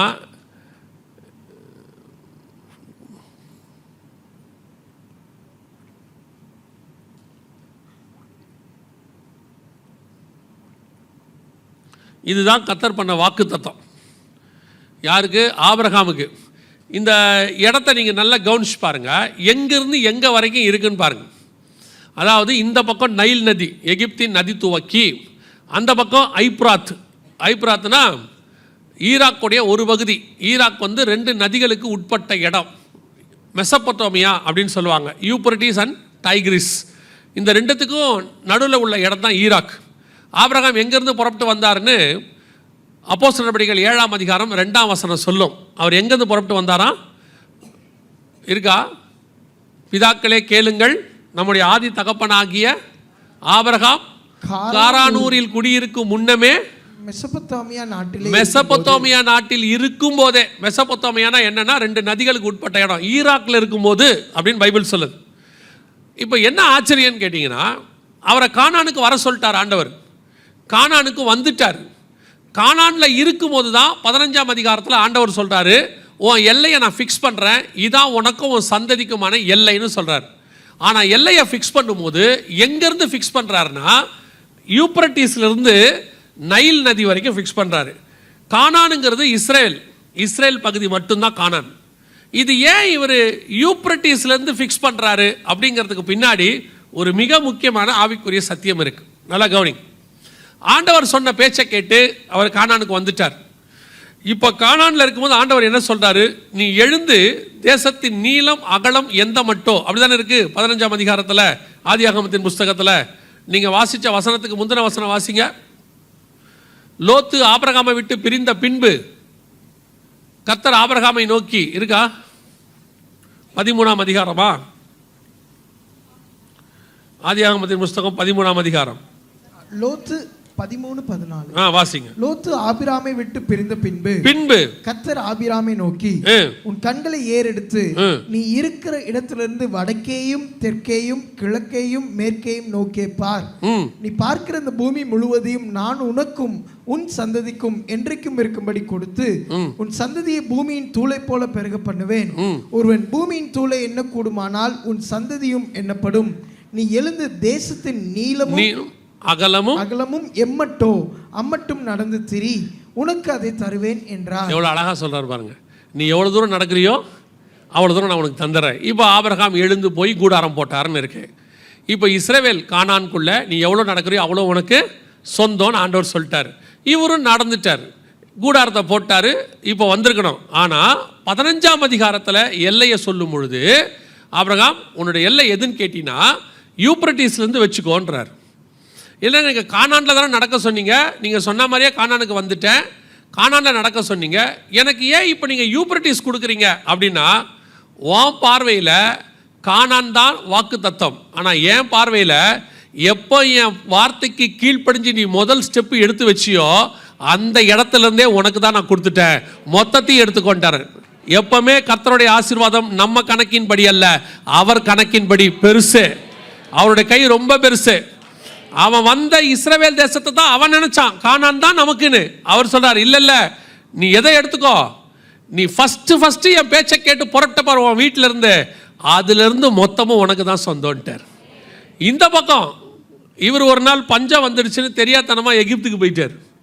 அங்க போய் பஞ்சம் ரொம்ப கொடிதாகி பார்வோன் சாராளை தூக்கிட்டு போயிட்டாரு. பொழைச்சா போதும்னு திருப்பி எகிப்தை விட்டு ஓடி வந்துட்டார். இவர் என்ன சொல்லிட்டாரு, நீ தெரியாம ஒரு இடத்துக்கு போனல்ல எகிப்து, அதையும் வச்சுக்கோன்ட்டார். என்ன ஆண்டவரே, கானான் தானே சொன்னீருங்க, கானான் தான் சொன்னேன், ஆனால் நீ என்னால் ஆசீர்வதிக்கப்பட்டவன், உன் பாதம் எங்கெங்கெல்லாம் பட்டுச்சோ அத்தனையும் உனக்கு தான் சொந்தம். அவ்வளோதான். நம்ம ஆண்டவர் நம்மளை எப்படி ஆசீர்வதிக்கிறார் பாருங்க.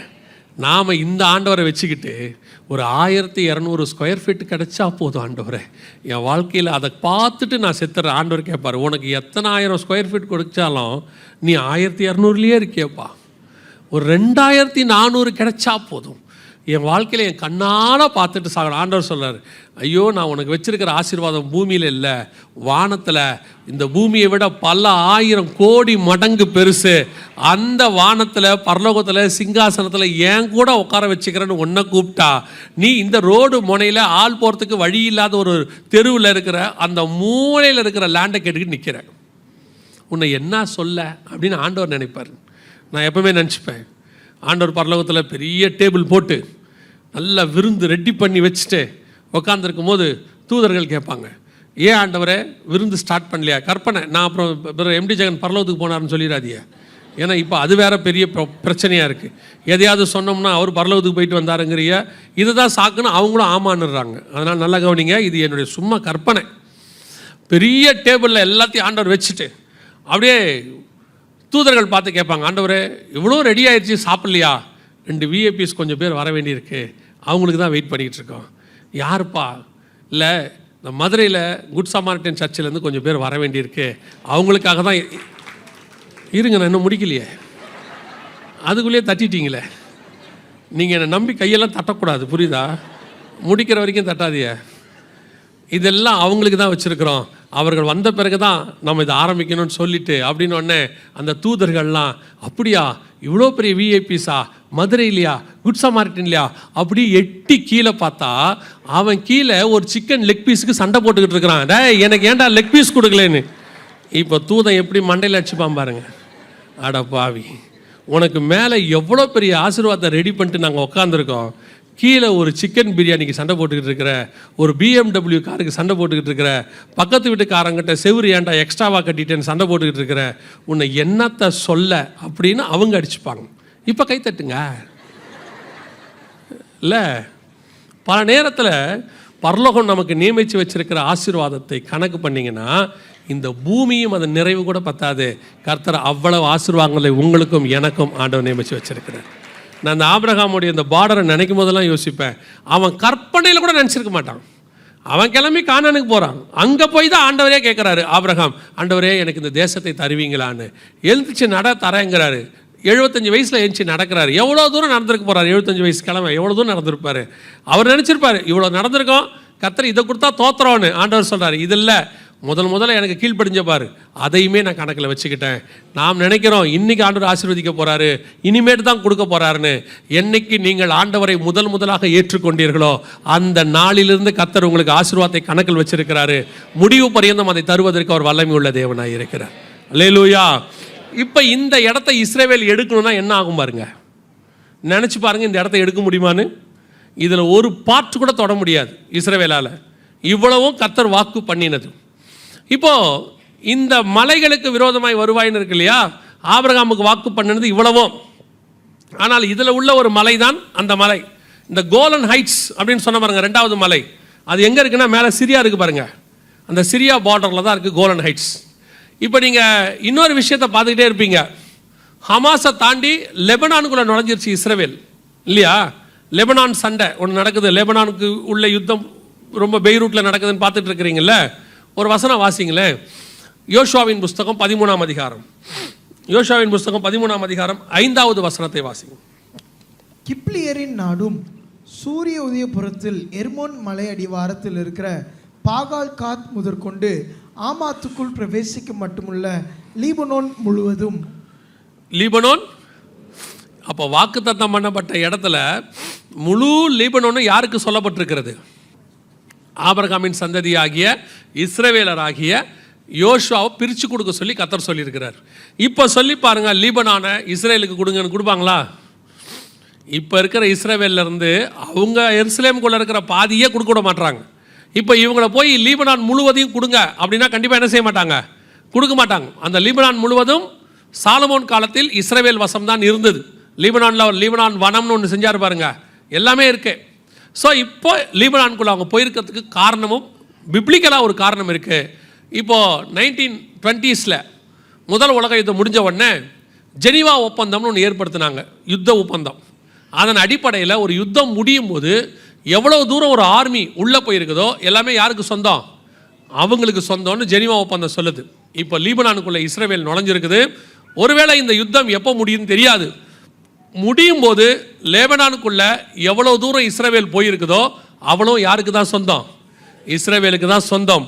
வாக்கு தத்தம் பண்ணப்பட்ட பூமி. ஆனால் என்ன முக்கியம்னா, யோசுவா சொல்வார், நீங்கள் இன்னும் சுதந்திரிக்க வேண்டிய தேசம் அதிகம் இருக்குது அப்படிம்பாரு. அன்றைக்கி சுதந்திரிக்க முடியாததை இன்னைக்கு இஸ்ரவேல் சுதந்திரிக்க தொடங்கி இருக்கிறது. வேதம் சொன்னபடி இப்பொழுது மலைகளுக்கான யுத்தம் ஸ்டார்ட் ஆயிடுச்சு. அந்த கோலன் ஹைட்ஸ் அப்படிங்கிறதான சிரியாவில் இருக்கக்கூடிய ஒரு மலை, அதான் அர்மேகதான் யுத்தத்துக்கு யூஸ் ஆக போகிற மலை. 7 வருஷம் கழித்து ஆண்டவர் சொன்னார் இல்லையா, உபத்திரவ காலத்தின் முடிவில், வெளிப்படுத்தல் 16:16 இருக்கு இல்லையா, அந்த அர்மேகதான் யுத்தம் நடக்கக்கூடிய கோலன் ஹைட்ஸ் அங்கே தான் இருக்குது. ஸோ இப்போது இதற்கான யுத்தம் ஸ்டார்ட் ஆயிடுச்சு, மலைகளுக்கான யுத்தம். வேதம் சொன்ன எசேக்கியேல் 38:8 நம் கண்களுக்கு முன்பாக 100% நிறைவேறி கொண்டே இருக்கிறது. சரி, இந்த யுத்தம் ஒரு நியூக்ளியர் யுத்தமாக இருக்க போதுன்னு எல்லாரும் சொல்கிறாங்க இல்லையா? எல்லாருமே என்ன சொல்கிறாங்க? ஒரு நியூக்ளியர் யுத்தமாக இருக்க போதுன்னு சொல்கிறாங்க. அது உண்மையா? எசேக்கியேல் புஸ்தகத்தில் அப்படி சொல்லப்பட்டிருக்கிறதா அப்படின்னு கேட்டிங்கன்னா வாசிங்க 39ஆம் அதிகாரம். எசேக்கியேல் புஸ்தகம் 39ஆம் அதிகாரம். எசேக்கியேல் புஸ்தகம் 39ஆம் அதிகாரம் 15வது வசனத்தை வாசிங்க. தேசத்தில் சுற்றித் திரிகிறவர்கள் திரிந்து கொண்டிருப்பார்கள். யாராவது ஒருவன் மனுஷனின் எலும்பை காணும்போது புதைக்கிறவர்கள் அதை ஆமோன் கோகுடைய பள்ளத்தாக்களை புதைக்கும் மட்டும் அதன் அண்டையிலே ஒரு அடையாளத்தை நாட்டுவான். நல்லா கவனிங்க.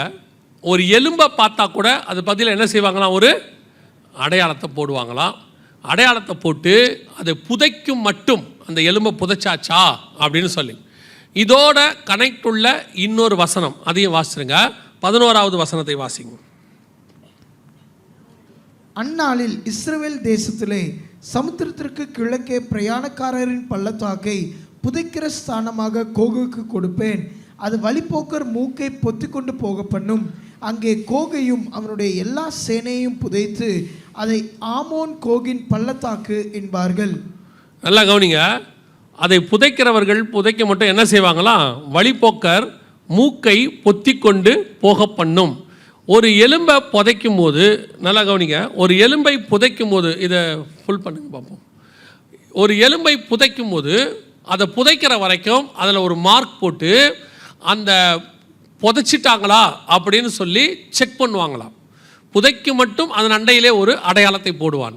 ஆனால் புதைக்கிறவங்க அத்தனை பேரும் மாஸ்க் போட்டுக்கிட்டு இருப்பாங்க. தமிழில் மூக்கை பொத்தி கொண்டு இருக்கும்.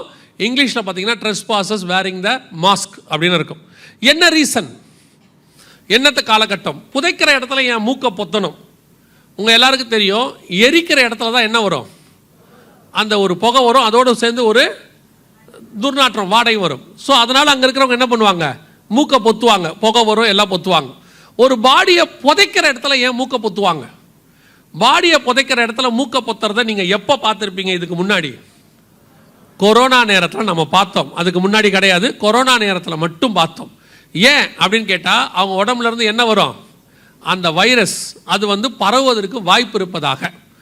ஆனால் நியூக்ளியர் காரியம் நடக்கும்போது செத்தவங்க உடம்புல இருந்து அந்த நியூக்ளியர் கதிர்வீச்சு வெளியே வரும். இது சமீபத்தில் உள்ள ப்ரூஃப். என்ன ப்ரூஃப்னு கேட்டிங்கன்னு சொன்னால், ரஷ்யாவில் ஃபுகுஷிமாவில் மிகப்பெரிய அளவில் தானே ஒரு நியூக்ளியர் பிளான்ட்டு சுனாமியில் வெடிச்சிருச்சு. வெடித்த போது அது அவர் அப்போ பிரதமராக இருந்தவர். அவர் என்ன சொன்னார்னா, எந்த பாடியையும் எரிக்கக்கூடாதுன்னு சொன்னார். லாஸ்ட் பேரால் இருக்கும், எதையுமே எரிக்கக்கூடாது, எல்லாவற்றையும் புதைக்கத்தான் வேண்டும். என்ன காரணம் அப்படின்னு கேட்டிங்கன்னா, எரிச்சா அதிலிருந்து கதிர்வீச்சு புறப்படும் அப்படின்னு சொன்னார். ஸோ புதைக்கணும், எதையுமே எரிக்கக்கூடாதுன்னார். அப்படி புதைக்கிற அத்தனை பேரும் இப்படி ஒரு மாஸ்க் போட்டிருந்தாங்க. எல்லாருமே வழியில் நிற்கிறவங்க எல்லாரும் அந்த இது ஃபுகுஷிமாவில் எடுத்தது.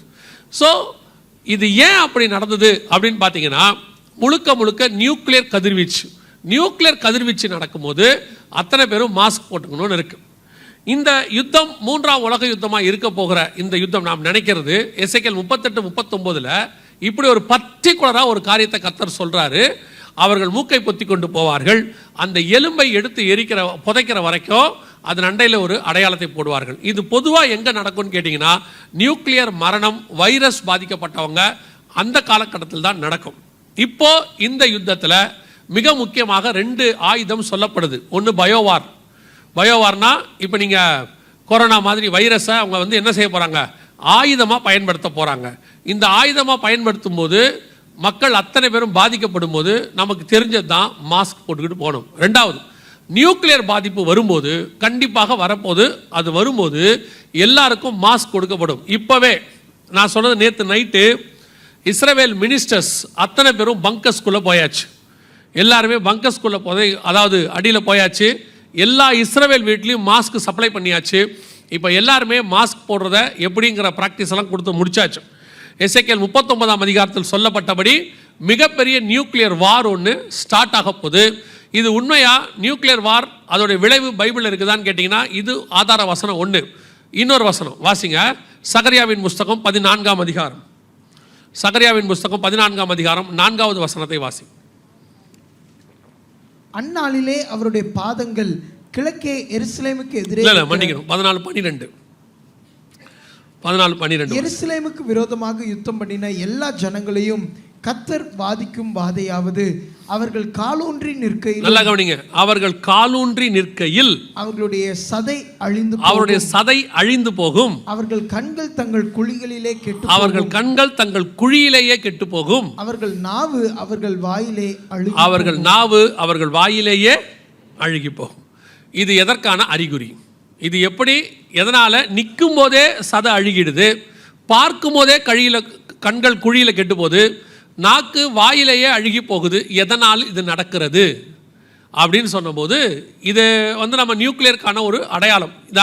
எதை வச்சு நீங்கள் சொல்கிறீங்க அப்படின்னு என்ன கேட்டிங்கன்னா, ஒரு வெளிநாட்டில் ஒரு இடத்துல இந்த செய்தி எடுத்துகிட்டு இருக்கும்போது அந்த செய்தி முடிஞ்ச உடனே ரேடியேஷன் டிபார்ட்மெண்ட்டில் ஒர்க் பண்ணுற ஒரு நண்பரில் அவர் அப்போ தான் என்னை முதல்ல பார்க்குறாரு.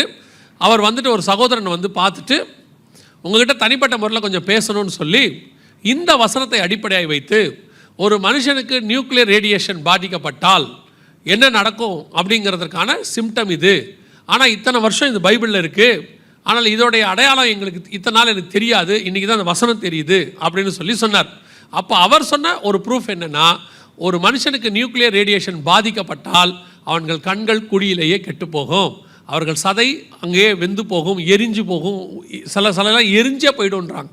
இப்போ வேதம் சொன்னபடியே இது யோசித்து பாருங்கள், 2500 வருஷத்துக்கு முன்னாடி சண்டைனா என்ன இருந்திருக்கும்? எல்லாம் குதிரையில் கத்தியை பிடிச்சி என்ன பண்ணியிருந்திருப்பாங்க? சண்டை போட்டுட்ருப்பாங்க. அன்னைக்கு நிற்கும் போதே சதை அழுகிறோம், பார்க்கும் போதே கண் குழியில் கெட்டு போயிடும், நாக்கு வாயிலே அழுகி போயிடும்ங்கிறதான இன்னைக்கு உள்ள ஒரு weapon, biological weapon, nuclear weapon. இதை குறித்து எப்படி சொல்ல முடியும்?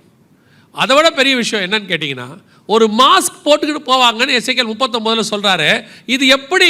இந்த மாஸ்க்குங்கிற கலாச்சாரமே நமக்கெல்லாம் இப்போ வந்தது தான், கொரோனா வந்த பிறகு தான் நமக்கு தெரியும். ஆனால் இஸ்ரவேலர்களுக்கு கொஞ்சம் முன்னாடியே தெரியும், அவங்கெல்லாம் அந்த இதுக்கு யூஸ் பண்ணுவாங்க, வாருக்கு யூஸ் பண்ணுறதுனால. மற்றபடி யோசிச்சு பாருங்கள், ஒரு மாஸ்க் போட்டுட்டு போவாங்க, ஒரு எலும்பு புதைக்கிற வரைக்கும் அது மேலே மார்க் போடுவாங்க. எலும்பு மேலே ஏன் மார்க் போட போகிறோம்? நம்மளாம் இப்போ சரி, நாங்கள் சொல்கிற சின்ன வயசில் நாங்கள் கடந்து போகிறது பல நேரங்களில் சுடுகாடாக இருக்கும், அந்த வழியாக தான் போகணும். வேலைக்கு போகும்போது பார்த்திங்கன்னா எரிச்ச எலும்பு நிறைய கிடக்கும், அப்படியே பார்த்துக்கிட்டே தான் போகும். நம்ம யாரையுமே அது எலும்பாக கிடக்குன்னு யோசிச்சதே கிடையாது. ஆனால் வசனம் சொல்லுது, இந்த கடைசி காலத்தில் நடக்கிற யுத்தத்தில் ஒரு எலும்பு பார்த்தாலும் மார்க் பண்ணுவாங்க, அதை மார்க் பண்ணி கொண்டு போய் போடுவாங்க அப்படின்ட்டு. ஸோ வேதத்தின்படி நியூக்ளியர் வெப்பன்ஸ், அதை யூஸ் பண்ணக்கூடிய காரியங்கள். இதில் ஒரு பெரிய ஆச்சரியம் என்னன்னு கேட்டிங்கன்னா, கர்த்தர் சொன்ன இந்த தீர்க்கதரிசனமான வசனங்கள் நம் காலத்தில் நடக்கக்கூடியது. இப்போ நாம் எந்த அளவுக்கு மோசமான ஆயுதங்கள் வச்சிருக்கிறோம் அப்படின்னு கேட்டிங்கன்னா, இது ரஷ்யாவும் அமெரிக்காவும் வைத்துக்கொடுக்க ஆயுதங்கள். இப்போ இருக்கிறது வெளிப்படையாக சொல்லியிருக்கிற ஆயுதம். இந்த பக்கம் இருக்கிறது சிரிச்சிடாதீங்க, இந்த பக்கம் இருக்கிறதுக்கு பேர் ஃபாதர் ஆஃப் த பாம், இந்த பக்கம் இருக்கிறதுக்கு பேர் mother of the palm, family palm. இது அமெரிக்காவது, அது ரஷ்யாவது. இந்த அமெரிக்காவுடைய பாம்புடைய எஃபெக்ட் என்னன்னு சொல்லியிருக்கிறாங்க அவங்க. நீங்கள் நெட்டில் போய் சும்மா இதை போட்டு பாருங்கள், உங்களுக்கு தெரியும். ஹிரோஷிமா நாகசாக்கியை விட 20,000 மடங்கு சக்தி வாய்ந்தது இருக்குது. இப்போ ஹிரோஷிமா நாகசாக்கியை விட 20,000, அது அட்டாமிக், இது நியூக்ளியர். இப்போ அதை விட மோசமான கண்டிஷன் உள்ளதெல்லாம் வந்துருச்சாமா. சமீபத்தில் யூஎனில் ஒரு ரிப்போர்ட் கொடுத்தாங்க, அட்டாமிக் வெப்பன்ஸ், இந்த நியூக்ளியர் வெப்பன்ஸ் எந்தெந்த நாடு எவ்வளோ வச்சுருக்குன்னு கணக்கு கொடுக்கணும் அப்படின்னு ஐநா சொன்ன உடனே ஏறக்குறைய 20 நாடுகளோ 30 நாடுகள் 18 நாடோ என்னமோ வச்சுருக்கிறாங்க. கிட்டத்தட்ட 16,000 வெப்பன்ஸ் இருக்குது. அவங்க கொடுத்த கணக்கு எவனும் உண்மையை சொல்லியிருக்க மாட்டான் கன்ஃபார்மாக. 16,000 வெப்பன். ஒரு ஹிரோஷிமா நாகசாக்கிக்கு ஒன்று போதும், ஒன்று தேவைப்பட்டுச்சு ஒரு நகரத்துக்கும். இது அதை விட சக்தி வாய்ந்தது 20,000 மடங்கு. இது அந்த மாதிரி 16,000 வெப்பன் இருக்குது. ஐநா சொல்லுது, இப்போ இருக்கிற இந்த வெப்பனை வச்சுக்கிட்டு 400 தடவை இந்த பூமியை அழிக்கலாமா, 400 தடவை. ஆனால் பைபிள் படி இன்னும் ஒரு தடவை தான் அந்த பூமியை அழிக்கணும். இன்னும் ஒரு தடவை தான் என்ன செய்ய வேண்டியிருக்கு? இந்த பூமியை அழிக்க வேண்டியிருக்கு. ஆண்டவர் சொன்னபடியே எல்லா தீர்க்க தரிசனங்களும் எல்லா காரியங்களும். இன்றைக்கி நிறைய யங்ஸ்டர்ஸ் நினைக்கிறாங்க, பைபிள் ஒரு ஓல்டு புக்கு, இதில் என்ன இருக்குது, இன்றைக்கி டெக்னாலஜி எங்கேயோ வளர்ந்துருச்சு, இன்றைக்கி உள்ள ஸ்பேஸ் ஸ்டேஷன்லேருந்து, இன்றைக்கி உள்ள நியூக்ளியர் வெப்பன்ஸ்லேருந்து, இன்றைக்கி வரக்கூடிய ஒவ்வொரு நாடுகள் அத்தனையும் 2500 வருஷத்துக்கு முன்பதாகவே எழுதி கொடுப்பதற்கு தேவன் வல்லமை உள்ளவராக இருந்தார். அல்லேலூயா.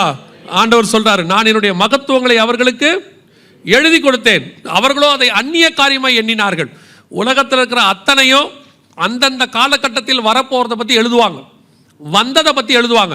ஆனால் அதுக்கு அறிகுறியே இல்லாமல் 2500 வருஷத்துக்கு முன்னாடி கர்த்தர் எழுதியிருக்கிறார்.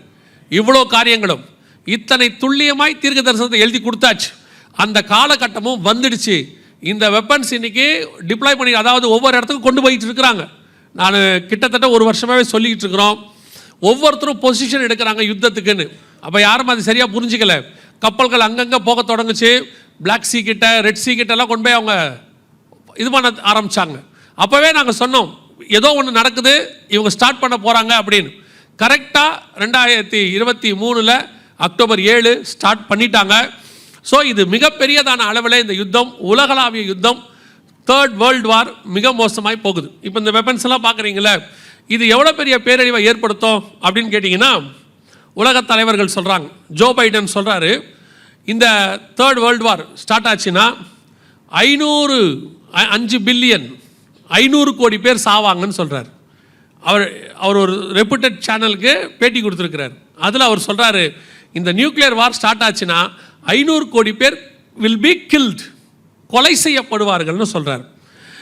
ரஷ்ய அதிபர் புதின் சொல்கிறாரு, நான் ஸ்டார்ட் பண்ண விரும்பலை, ஆனால் நான் ஸ்டார்ட் பண்ணிட்டேன்னா 2 பக்கமும் மிகப்பெரிய உயிர் சேதம் இருக்கும், அதை தடுக்க முடியாது அப்படிங்கிறார். ஆல்பர்ட் ஐன்ஸ்டீன்கிட்ட கேட்டாங்க, 2nd வேர்ல்டு வார் முடிஞ்ச உடனே அடுத்து 3rd வேர்ல்டு வார் வரும், அது எப்படி இருக்கும் அப்படின்னு கேட்டாங்க. அவர் சொன்னார், 3rd வேர்ல்டு வார் எப்படி இருக்கும்னு எனக்கு தெரியாது, ஆனால் 4th வேர்ல்டு வார்க்கு ஜனங்க இருக்க மாட்டாங்க, 3rd வேர்ல்டு வார் ஜனங்களை க்ளோஸ் பண்ணிடும்னு சொன்னார். அந்த அளவுக்கு இந்த 3rd வேர்ல்டு வார் ஒஸ்ட் கண்டிஷனுக்கு போகும் அப்படின்னு எதிர்பார்க்கப்படுது. சரி, இவ்வளோ பேர் இவ்வளோ சொல்கிறாங்களே, பைபிள் என்ன சொல்லுது? எவ்வளோ பேர் சாவாங்க, எவ்வளோ பேர் பாதிக்கப்படுவாங்க? இது ஆண்டவர் கொடுத்து வச்சிருக்கிறாரு.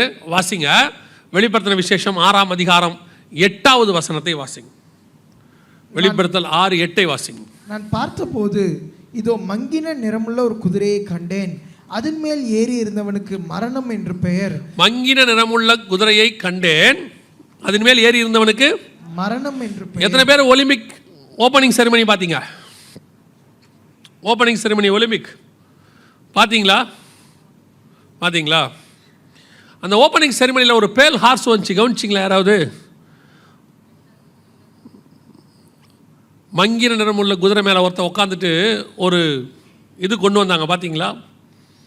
பார்க்கலையா? அதாவது ஒவ்வொரு காலகட்டத்திலும் ஏதாவது ஒன்றை நமக்கு அவங்க சொல்லுவாங்க. ஒரு 2016 சுவிட்சர்லாண்டில் இல்லை, 2016 ஒரு காரியம் நடந்தது. அப்போ பார்த்தீங்கன்னு சொன்னால் முழுக்க சாட்டானிக் குணத்தோடு கூட ஒரு காரியத்தை அவர்கள் செய்தார்கள்.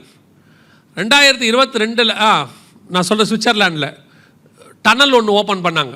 அந்த டனலில் பார்த்தீங்கன்னா ஒரு 2 கொம்புள்ள மிருகம் ஆட்டுக்குட்டிக்கு ஒப்பாக, நாங்கள் இப்போ அதை மேபி நாளைக்கு உங்களுக்கு இன்றைக்கி வர வாய்ப்பு இருக்குது, இல்லை நாளைக்கு வந்துடும், நேற்று வரையில் வரும்.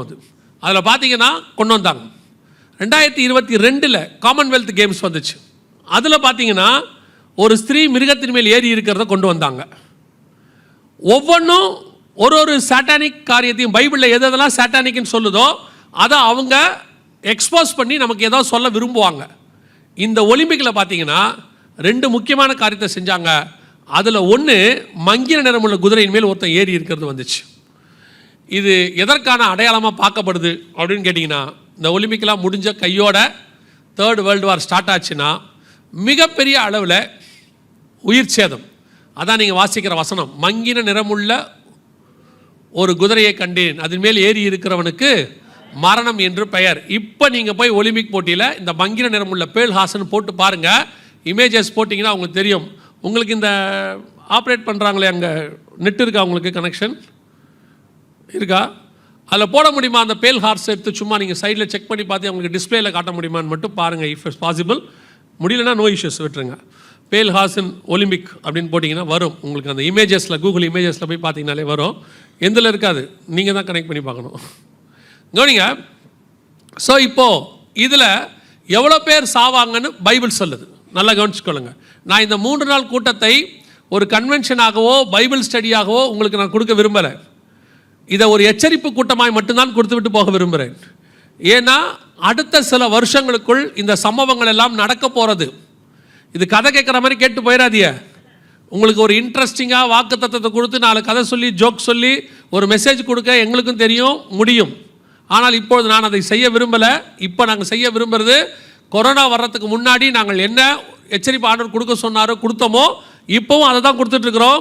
நாம் மிக முக்கியமான யுத்தத்துக்குள் காலகட்டத்துக்குள் கடந்து போக போகிறோம். இந்த ஜென்ரேஷன் ஃபர்ஸ்ட் வேர்ல்டு வரையும் செகண்ட் வேர்ல்டு வரையும் பார்க்காத ஜென்ரேஷன் நம்மெல்லாம். ஸோ நம்மளை பொறுத்த வரைக்கும் இது நியூ, புதுசாக ஒரு காலகட்டத்துக்குள் போக போகிறோம், வார் ஜோனுக்குள்ளே போக போகிறோம். அதில் எவ்வளோ பேர் பாதிக்கப்படுவாங்கன்னு அந்த 6ஆம் அதிகாரம் 8ஆம் வசனத்தில் ஆண்டவர் சொல்கிறாரு.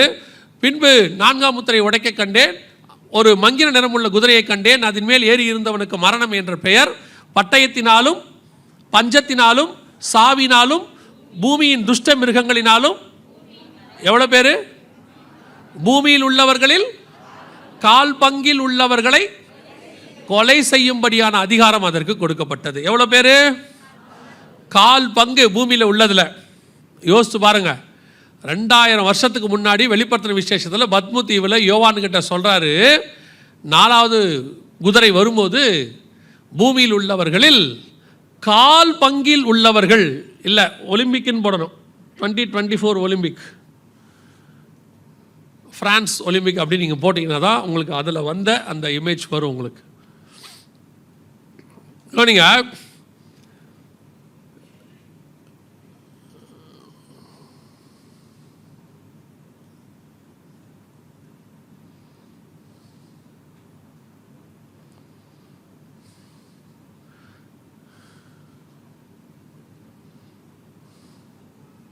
இல்லை நீங்கள் விட்டுருங்க, நாளைக்கு ஈவினிங் செஷனில் நான் காட்டிக்கிறேன், விட்டுருங்க.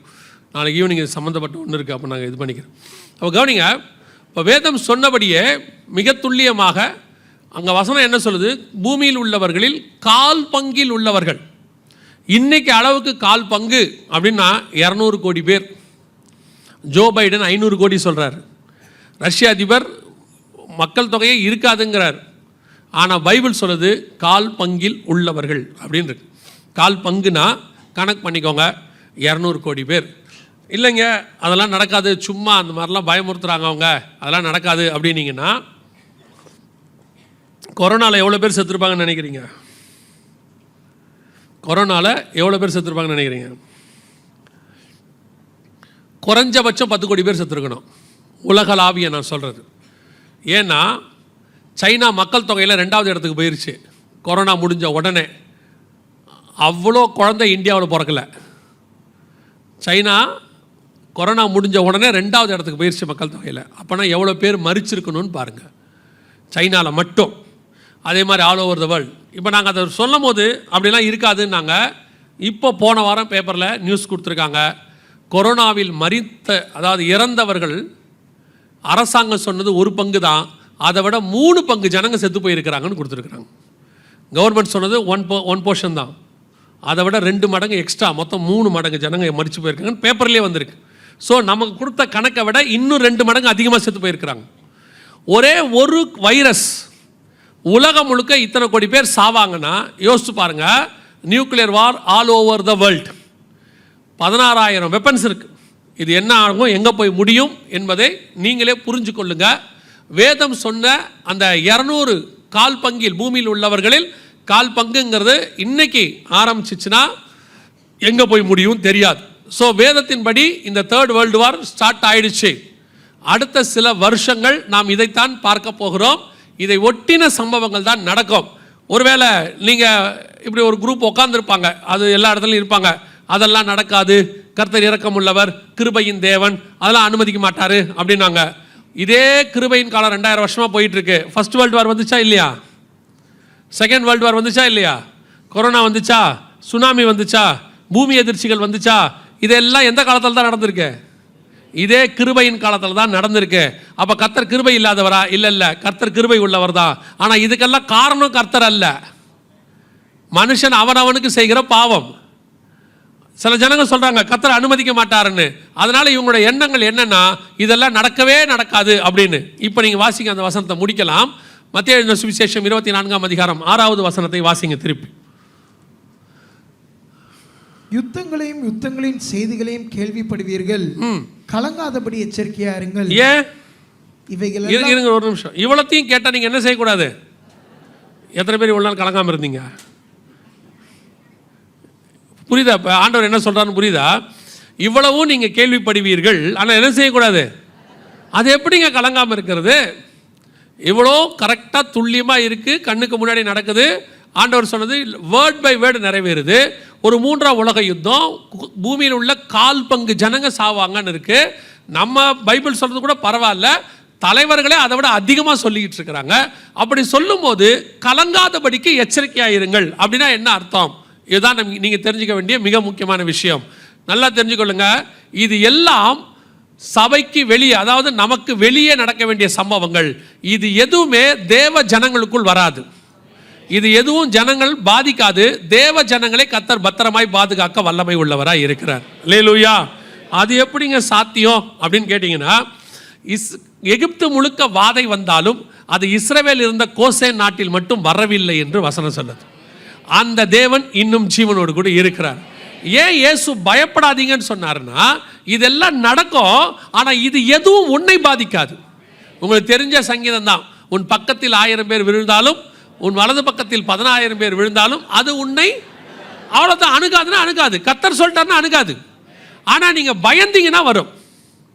அங்கே சங்கீதம் அழகாக சொல்லுது, பகலில் பறக்கும், அதான் ஏவுகணை. இப்போ விடுவாங்க, பகலில் பறக்கும் அம்பு ஏவுகணை வரும், இரவில் நடமாடும் வைரஸ். நம்ம பாஷையில் சொன்னோம்னா இதெல்லாம் நடக்கும், அத்தனையும் வரும். ஆனால் இது எதுவும் எங்கே வராது? தேவ ஜனங்களுக்குள் வராது, தேவ பிள்ளைகள் வீட்டுக்குள் வராது. தேவன் பாதுகாக்க வல்லமை உள்ளவராய் இருக்கிறார். ஆனால் நீங்கள் பயந்தால் வரும். திருப்பியும் சொல்றேன், ஏன் பயந்தால் வரும் அப்படின்னு. அதுக்கு தான் ஆண்டவர் சொல்றார், கலங்காதிருங்கள். கலங்காதபடிக்கு காஷன் சொல்றாரு, பயப்படாதபடிக்கு எச்சரிக்கையா இருங்கிறாரு. யூ மஸ்ட் பி கேர்ஃபுல் அப்படின்னு அர்த்தம். எதனால? நீ கலங்குனீங்கன்னா அது வந்துடும். ஏங்க பயந்தா வருமா? கன்ஃபார்மா வரும். அது எப்படி சொல்றீங்க? பயம் ஒரு பாவம். பயம் வெளிப்படுத்தின விஷயத்தில் இருக்கு. பயப்படுகிறவர்களும் அப்படின்னு சொல்லி இந்த 2ஆம் மரணமாகிய அக்கினியும் கந்தகம் எரியில கடலில் பங்கடைந்தார்கள் இருக்கும். அதில் அந்த அந்த நரகத்துக்கு போறவங்க லிஸ்ட் 21:8 வாசிங்க. பயப்படுகிறவர்களும்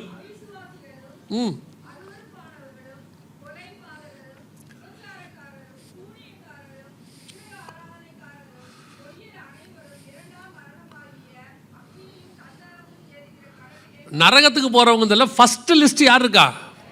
பயப்பட. எந்த பயம்? கர்த்தருக்கு பயப்படுகிற பயம் இல்லை, அது பயப்படணும். கர்த்தரோட அவருக்கு உண்டான மரியாதையை கொடுக்கணும், அதெல்லாம் வேற. இது என்ன பயம் தெரியுமா? எது நடந்தாலும் பயம். ஐயோ இது வந்துருமோ, கொரோனா வரவே இல்லை ஆனால் வந்துருமோன்னு ஒரு பயம் இருந்துச்சு இல்லை, அதை தான் கர்த்தர் கூடாதுங்கிறாரு. ஏன்? இந்த வாதை உன் கூடாரத்தை அணுகாதுங்கிறது தான் வாக்கு தத்தம். நீங்கள் வரும்னா அது வரும், அவ்வளோதான். அப்போ இந்த பயம்தான் பிசாசினுடைய மூலதனம் வீட்டுக்குள்ளே வர்றதுக்கு. அப்போ உங்களுக்கு ஒரு விஷயம் தெரியணும், இது என்னை அணுகாது. என் பக்கத்தில் 1000 பேர், என் வலது பக்கத்தில் 10000 பேர் விழுந்தாலும் அது என்னை அணுகாது. திருப்பியும் சொல்கிறேன், இது வாக்கு தத்தமாக சொல்லலை, வரப்போகிற காரியங்களுக்கு எச்சரிப்பாக சொல்கிறேன். இயேசுவும் அதான் சொல்கிறார், கலங்காதபடிக்கு எச்சரிக்கையாயிருங்கள். எச்சரிப்பாக தான் சொல்கிறேன். இதெல்லாம் நடக்கும், அங்கே வராது. இப்போ நம்மளுடைய ஆசை என்ன தெரியுமா? இங்கேயும் நடக்கக்கூடாது, அங்கேயும் நடக்கக்கூடாது, வெளியவும் நடக்கக்கூடாது. அப்புறம் எப்படி தீர்க்க தரிசனம் நடக்கும்? எப்படி காலம் நிறைவேறும்? அப்புறம் கர்த்தர் சொன்னது எப்படி நடக்கும்? உங்களுக்கு என்ன போதிக்கிறாங்க? இன்னைக்கு நிறைய யூடியூப் ஆன்லைனில் வருது. அவங்கெல்லாம் அதுலேயும் குறிப்பாக அந்த செழிப்பின் உபதேசக்காரங்க இருக்கிறாங்க. அவங்க உங்களை எதுக்காக உங்களுக்கு சொல்கிறேன், இந்த செழிப்பின் உபதேசக்காரங்க பாசிட்டிவ் மோட்டிவேஷன் இப்படின்னு சொல்லி நடக்கிற காரியத்தை கூட உங்களுக்கு மறைக்கிறாங்க. ஆண்டவர் சொல்றாரு, இதோ நான் உங்களுக்கு முன்பதாகவே அறிவித்திருக்கிறேன். 24:25 மத்திய சொல்றாரு, இதோ நான் உங்களுக்கு முன்பதாகவே அறிவித்திருக்கிறேன். எதை சொல்றாரு? யுத்தங்களின் செய்திகளையும் கேள்விப்படுவீர்கள், பஞ்சங்கள், கொள்ளை நோய்கள். ஆனா இன்னைக்கு செழிப்பின் உபதேசக்காரர் என்ன சொல்றாரு? இதெல்லாம் பேசக்கூடாது. ஏன் சர்ச்சில் இதெல்லாம் பேசுறீங்க? ஜனங்களுக்கு பாசிட்டிவா பேசுங்க. அப்ப முதல்ல போய் இயேசுகிட்ட சொல்லுங்க, அதை ஆண்டவரே இதெல்லாம் பேசாதீங்க, நீ வாளாகாமல் தலையாவாய், நீ இடதுபுறமும் வலதுபுறமும் பலுகி பெருகுவாய், அப்படியே சொல்லுங்க. பைபிளில் 20% இந்த தீர்க்க தரிசனம் தான் இருக்கு. இதுவும் நடக்கும், இதுவும் வரும். இந்த எச்சரிப்பும் தேவை. பரிசுத்த ஆவியானவர் பேசும்போது வெறும் பாவத்தை குறித்தும் நீதியை குறித்து மட்டுமல்ல, நியாய தீர்ப்பை குறித்தும் உலகத்தை கண்டித்து உணர்த்துவார். அது ஒரு பார்ட், அதை சொல்லணும். இப்போ நம்ம என்ன நினைக்கிறோம், இது எதுவுமே நடக்கக்கூடாது. நம்ம எல்லாமே எசேக்கியா ராஜா மாதிரி. என்ன எசேக்கியா ராஜா மாதிரி? எசேக்கியா ராஜாட்ட வந்து சொல்கிறாங்க, பாபிலோனர்கள் வந்து எல்லாத்தையும் எடுத்துகிட்டு போயிடுவாங்க. அப்படியா, ஐயோ அப்படின்னு அவங்க சொல்கிறாங்க, வேணா உன் காலத்தில் நடக்காது, உன் பையன் காலத்தில் நடக்கும். அப்போ ஓகே, பிரைஸ் தி லார்ட். நம்ம காலத்தில் நடக்காமல் இருந்தால் சரி, நமக்கு பின்னாடி வரவன் எக்கேடு கேட்டால் நமக்கு என்ன? நம்ம ஜபமே என்ன தெரியுமா? சாப்பிட்டு தூங்கும் போது தூக்கத்திலே உயிர் பிரிஞ்சிடணும். அதை முழிச்சிருக்கும் போது கூட நம்ம சாகக்கூடாதாம்மா. அவ்வளோ பீஸ்ஃபுல் டெத்து வேணுமாம்மா. நம்ம ஒருத்தர் என்கிட்ட சொன்னாங்க, நான் சாகிறது எனக்கு தெரியவே கூடாது. நீங்கள் சாகிறது உங்களுக்கு தெரியாது, ஆனால் ஊருக்கே தெரியும், விடுங்கன்னு. இப்போ அவங்களுக்கு அவ்வளோ சாகும்போது கூட அவங்க பீஸ்ஃபுல்லாக சாகணும், ஒரு அமைதியாக. அப்படி நான் சொல்கிறேன், இதெல்லாம் நடக்கட்டும் ஒரு பக்கம், ஆனால் இயேசு சொன்ன அடையாளங்கள் எல்லாம் ஒரு பக்கம் நடந்து கொண்டு தான் இருக்கும். வெளியே அப்புறம் அவர் சொன்ன வார்த்தைகள் வெளியே நடக்காமல் போயிடும்ல. அதான் அவர் சொல்கிறாரு, யுத்தங்களையும் யுத்தங்கள் செய்திகளையும் கேள்விப்படுவீர்கள், கலங்காதபடிக்கு எச்சரிக்கையாயிருங்கள், பயப்படாதீங்க, அது நடக்கத்தான் செய்யும். அவர் கிருபை உள்ள தேவன் தான். அவர் எப்படி கிருபை உள்ள தேவன்? அவர்கள் செய்த பாவத்தின் நிமித்தம் பூமி முழுக்க பெரிய வாதை வரும், அதுக்கு நடுவில் உங்களையும் என்னையும் பாதிக்காமல் பாதுகாப்பார். அதுதான் கர்த்தருடைய கிருபை. நாம் பாதுகாக்க அளவுக்கு பரிசுத்தம் இல்லை, ஆனால் கர்த்தர் பாதுகாப்பார், ஏன்னா கிருபை. இதுக்கு பேர் தான் கிருபையை ஒழிய அது நடக்கவே நடக்காதுன்னா எப்படி? இவங்க நடக்காதுன்றாங்க, ஆனால் நடந்துக்கிட்டு தான் இருக்கு எல்லாம். இனி அடுத்த சில வருஷங்கள் நீங்கள் இதைத்தான் பார்க்க போகிறீர்கள். உங்கள் தீர்க்கதரிசிகள் இருக்கிறாங்க, நீங்கள் ஆளாளுக்கு ஒரு தீர்க்கதரிசி வச்சுருப்பீங்க, எப்படியும் வீட்டுக்கு ஒன்று நாட்டுக்கு ஒன்றுன்னு வச்சுருக்கீங்க. அது பத்தாததுக்கு தமிழ்நாட்டை மாதிரி தீர்க்கதரிசிகளுக்கு பஞ்சம் இல்லாத மாநிலம் உலகத்திலே கிடையாது. ஆமாம், சென்னையில் ஆரம்பித்து கன்னியாகுமரி வரைக்கும் 5000 தீர்க்கதரிசி இருக்காங்க. தடிக்கு விழுந்தால் நிமிந்து எழுந்தால் தீர்க்கதரிசி தான். ஜனவரி மாதம் 1ஆம் தேதி தான் அவங்களும் பேசுவாங்க, நீங்களும் கேட்பீங்க. அதுக்கு மேலே அவங்களும் பேச மாட்டாங்க, நீங்களும் கேட்க மாட்டீங்க. இல்லை, அது என்னவோ தெரியல, உங்கள் ஆண்டவர் 1ஆம் தேதி தான் பேசுவேங்கிறாரு, 364 நாள் அமைதியாக இருப்பேங்கிறாரு. அது நீங்களும் அப்படியே பழக்கப்பட்டு போயிட்டிய. நல்லா தெரிஞ்சுக்கொள்ளுங்க, உங்கள் தீர்க்கதரிசிகள் என்ன சொல்ல போகிறாங்கன்னு எனக்கு தெரியாது ஜனவரி மாதம். ஆனால் பெரிய ஒரு ஆசீர்வாதம் இந்த 2024 தெரியுமா உங்களுக்கு?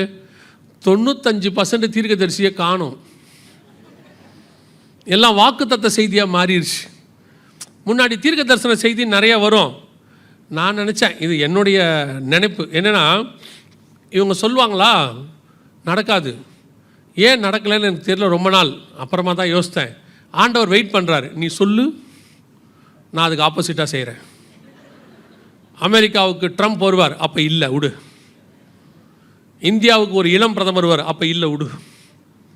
நம்ம சொல்கிறதுக்கு எல்லாம் ஆப்போசிட்டாகவே நடக்குது. நான் நினைக்கிறேன் கர்த்தர் வெயிட் பண்ணுறார் போல, நீ சொல்கிறா, நீ சொல்லு, நான் மாற்றி செய்கிறேன்னா இல்லையா. நான் நினச்சிக்கிட்டேன் இந்த வருஷம் எல்லாம் சும்மா ஆயிட்டாங்க, எல்லாம் அமைதியாயிட்டாங்க, எல்லாம் வாக்குத்தத்த செய்தினாங்க. இப்போ எல்லாம் கரெக்டாக நடந்துக்கிட்டு இருக்குது. நான் அதனால தான் சொன்னேன், தயவு செய்து நீங்கள் சும்மா இருந்தீங்கனாலே அவர் கரெக்டாக எல்லாம் செஞ்சுட்டு போயிடுவார். நீங்கள் போய் அவரை கோவப்படுத்தி மாற்றிடாது எதையும், அவர் பாட்டுன்னு எல்லாத்தையும் கரெக்டாக செய்வார். என்ன கேட்டிங்கன்னா, இந்த தீர்க்கதரிசி கெட்டு போகிறது யாராலாம்? உங்களால் தான். சும்மா இருக்க தீர்க்கதரிசிட்ட போய் கேட்குறது, ஆண்டவர் என்ன சொல்கிறாரு, என்னமோ சொல்கிறாரு, உங்களுக்கு என்ன வேணுன்னா வந்து சொல்ல போகிறாரு, நீங்கள் பொறுமையாக இருந்தால் என்ன, போய் கேட்க அவரும் வேறு எதையாவது சொல்ல இருக்கிறவரை கெடுத்துடுறீங்க நீங்கள் எல்லாரும். அதனால் நல்லா தெரிஞ்சுக்கொள்ளுங்க, உங்கள் தீர்க்கதரிசிகள் என்ன சொல்லுவாங்கன்னு தெரியாது, ஆனால் வருகிற வருஷங்கள் யுத்தங்களின் வருஷங்கள் தான். அடுத்த யுத்தம், அதை ஒட்டின பிரச்சனைகள் கொஞ்சம் இருக்குது, அதை நம்ம இன்றைக்கி நாளைக்கு பார்க்கலாம். இதெல்லாம் தான் நடக்க போகுது. ஆனால் இவைகளுக்கு நடுவில் உங்களையும் என்னையும் பறந்து காக்கிற பட்சியை போல பாதுகாக்கிற ஒருவர் இருக்கிறார். இதெல்லாம் சம்பவிக்க வேண்டியதே, இதெல்லாம் சம்பவிக்க வேண்டியதே, நடக்காமல் இருக்காது. இது வேதத்தில் சொன்னது நடக்கும். ஆனால் இவைகளுக்கு நடுவில் உங்களையும் என்னையும் பாதுகாக்க ஒருத்தர் இருக்கிறார். நீங்கள் கலங்க வேண்டிய அவசியம் இல்லை, பயப்பட வேண்டிய அவசியம் இல்லை. இதை எதுக்கு உங்களுக்கு முன்னாடி சொல்கிறோம்? இயேசுவே சொல்கிறார் மத்திய 24:25 எதுக்கு முன்னாடி சொல்கிறோன்னா, இதெல்லாம் சம்பவிக்கும் போது பயப்படாதீங்க, ரெடியாக இருங்க. இந்த டிவியில் எல்லாம் பயங்கரமாக நியூஸ் வரும், கொத்து கொத்தா சாவறாங்கன்னு வரும், ஊர் ஊராக எரியுதுன்னு வரும், எல்லாம் நடக்கும். ஆனால் இது எதுவும் என்னையும் என் வீட்டு வாசலையும் அண்டாது. என் தேவன் என்னை பாதுகாக்க வல்லமை உள்ளவர். எரேமியா பார்க்குக்கு சொல்லும்போது சொல்வார், உன் ஜீவன் உனக்கு கொள்ளை பொருளாய் கொடுக்கப்படும். அந்த வார்த்தை உங்களுக்கும் எனக்கும் நிறைவேறும். இவைகளுக்கு நடுவில் கர்த்தர் நம்முடைய ஜீவனை கொள்ளை பொருளாய் பாதுகாக்க வல்லமை உள்ளவர். அல்லேலூயா. நாம் ஜெபிக்க போகிறோம். எழுந்திருக்கலாமா நாம் எல்லாரும்?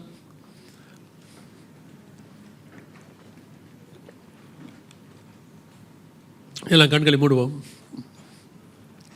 கர்த்தர் சொன்ன யுத்த காலம் தொடங்கிருச்சு. இப்போ தான் கொள்ளை நோய் முடிஞ்சு போச்சு. 3.5 வருஷம் கொள்ளை நோய் பூமியில் இருந்துச்சு. ஐநாவுடைய ரிப்போர்ட்டு படி 2019 டிசம்பரில் ஆரம்பித்து 2023 மே மாதம் கொரோனா எமர்ஜென்சியை அவங்க ரிலீஸ் பண்ணாங்க யூஎனில். கரெக்டாக 3.5 வருஷம் எக்ஸாக்ட்லி. பைபிள் சொன்ன கணக்கு தான் அது. 3.5 வருஷங்கிறது எப்பவுமே பைபிள் கணக்கு.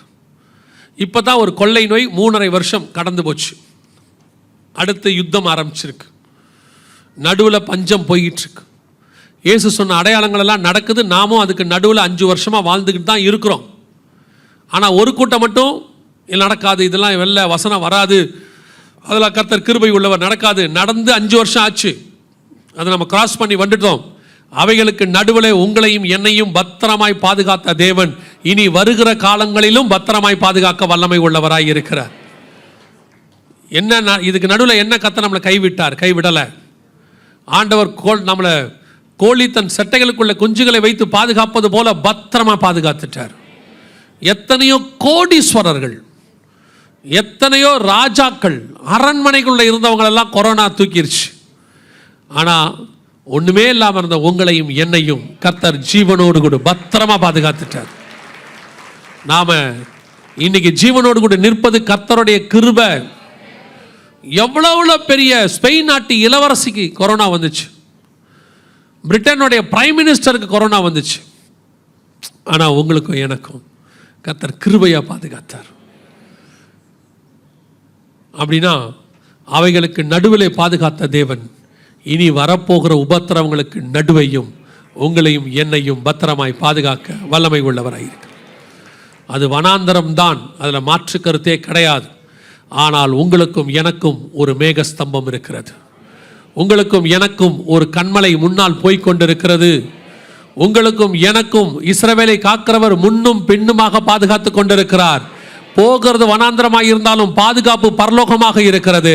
உன்னை யாரும் எதுவும் செய்ய முடியாது. உங்களுக்கும் உங்களுக்கு உண்டானவைகளை சுற்றிலும் கர்த்தர் வேலி அடைத்து பாதுகாத்திருக்கிறார்.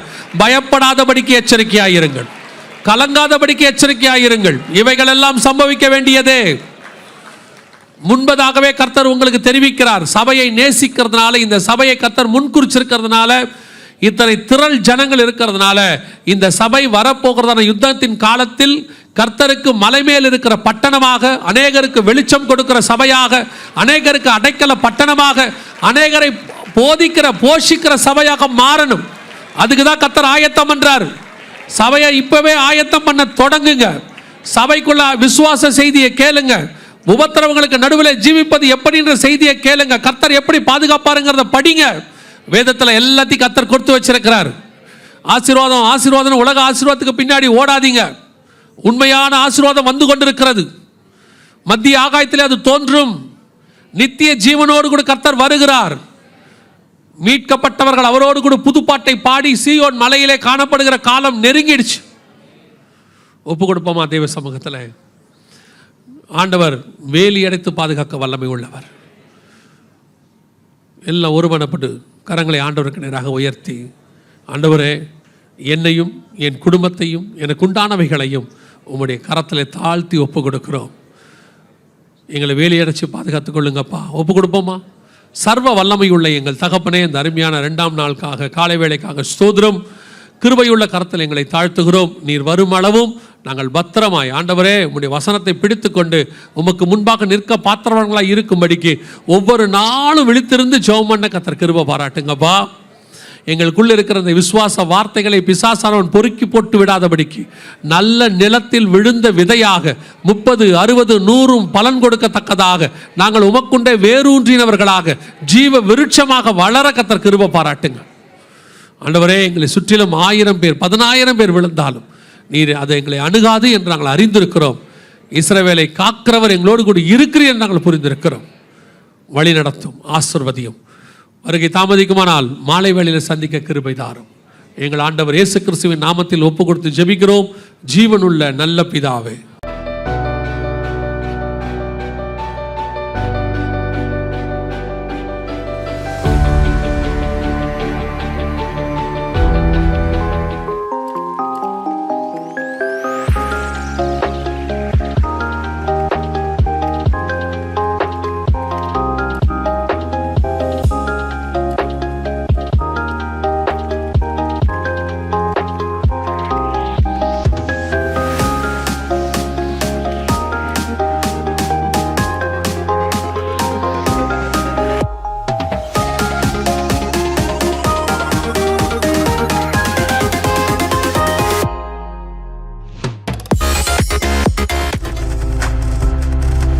நீங்கள் பார்த்து கொண்டிருப்பது உங்கள் ஜாய் டிவி. உங்கள் துக்கம் சந்தோஷமாய் மாறும்.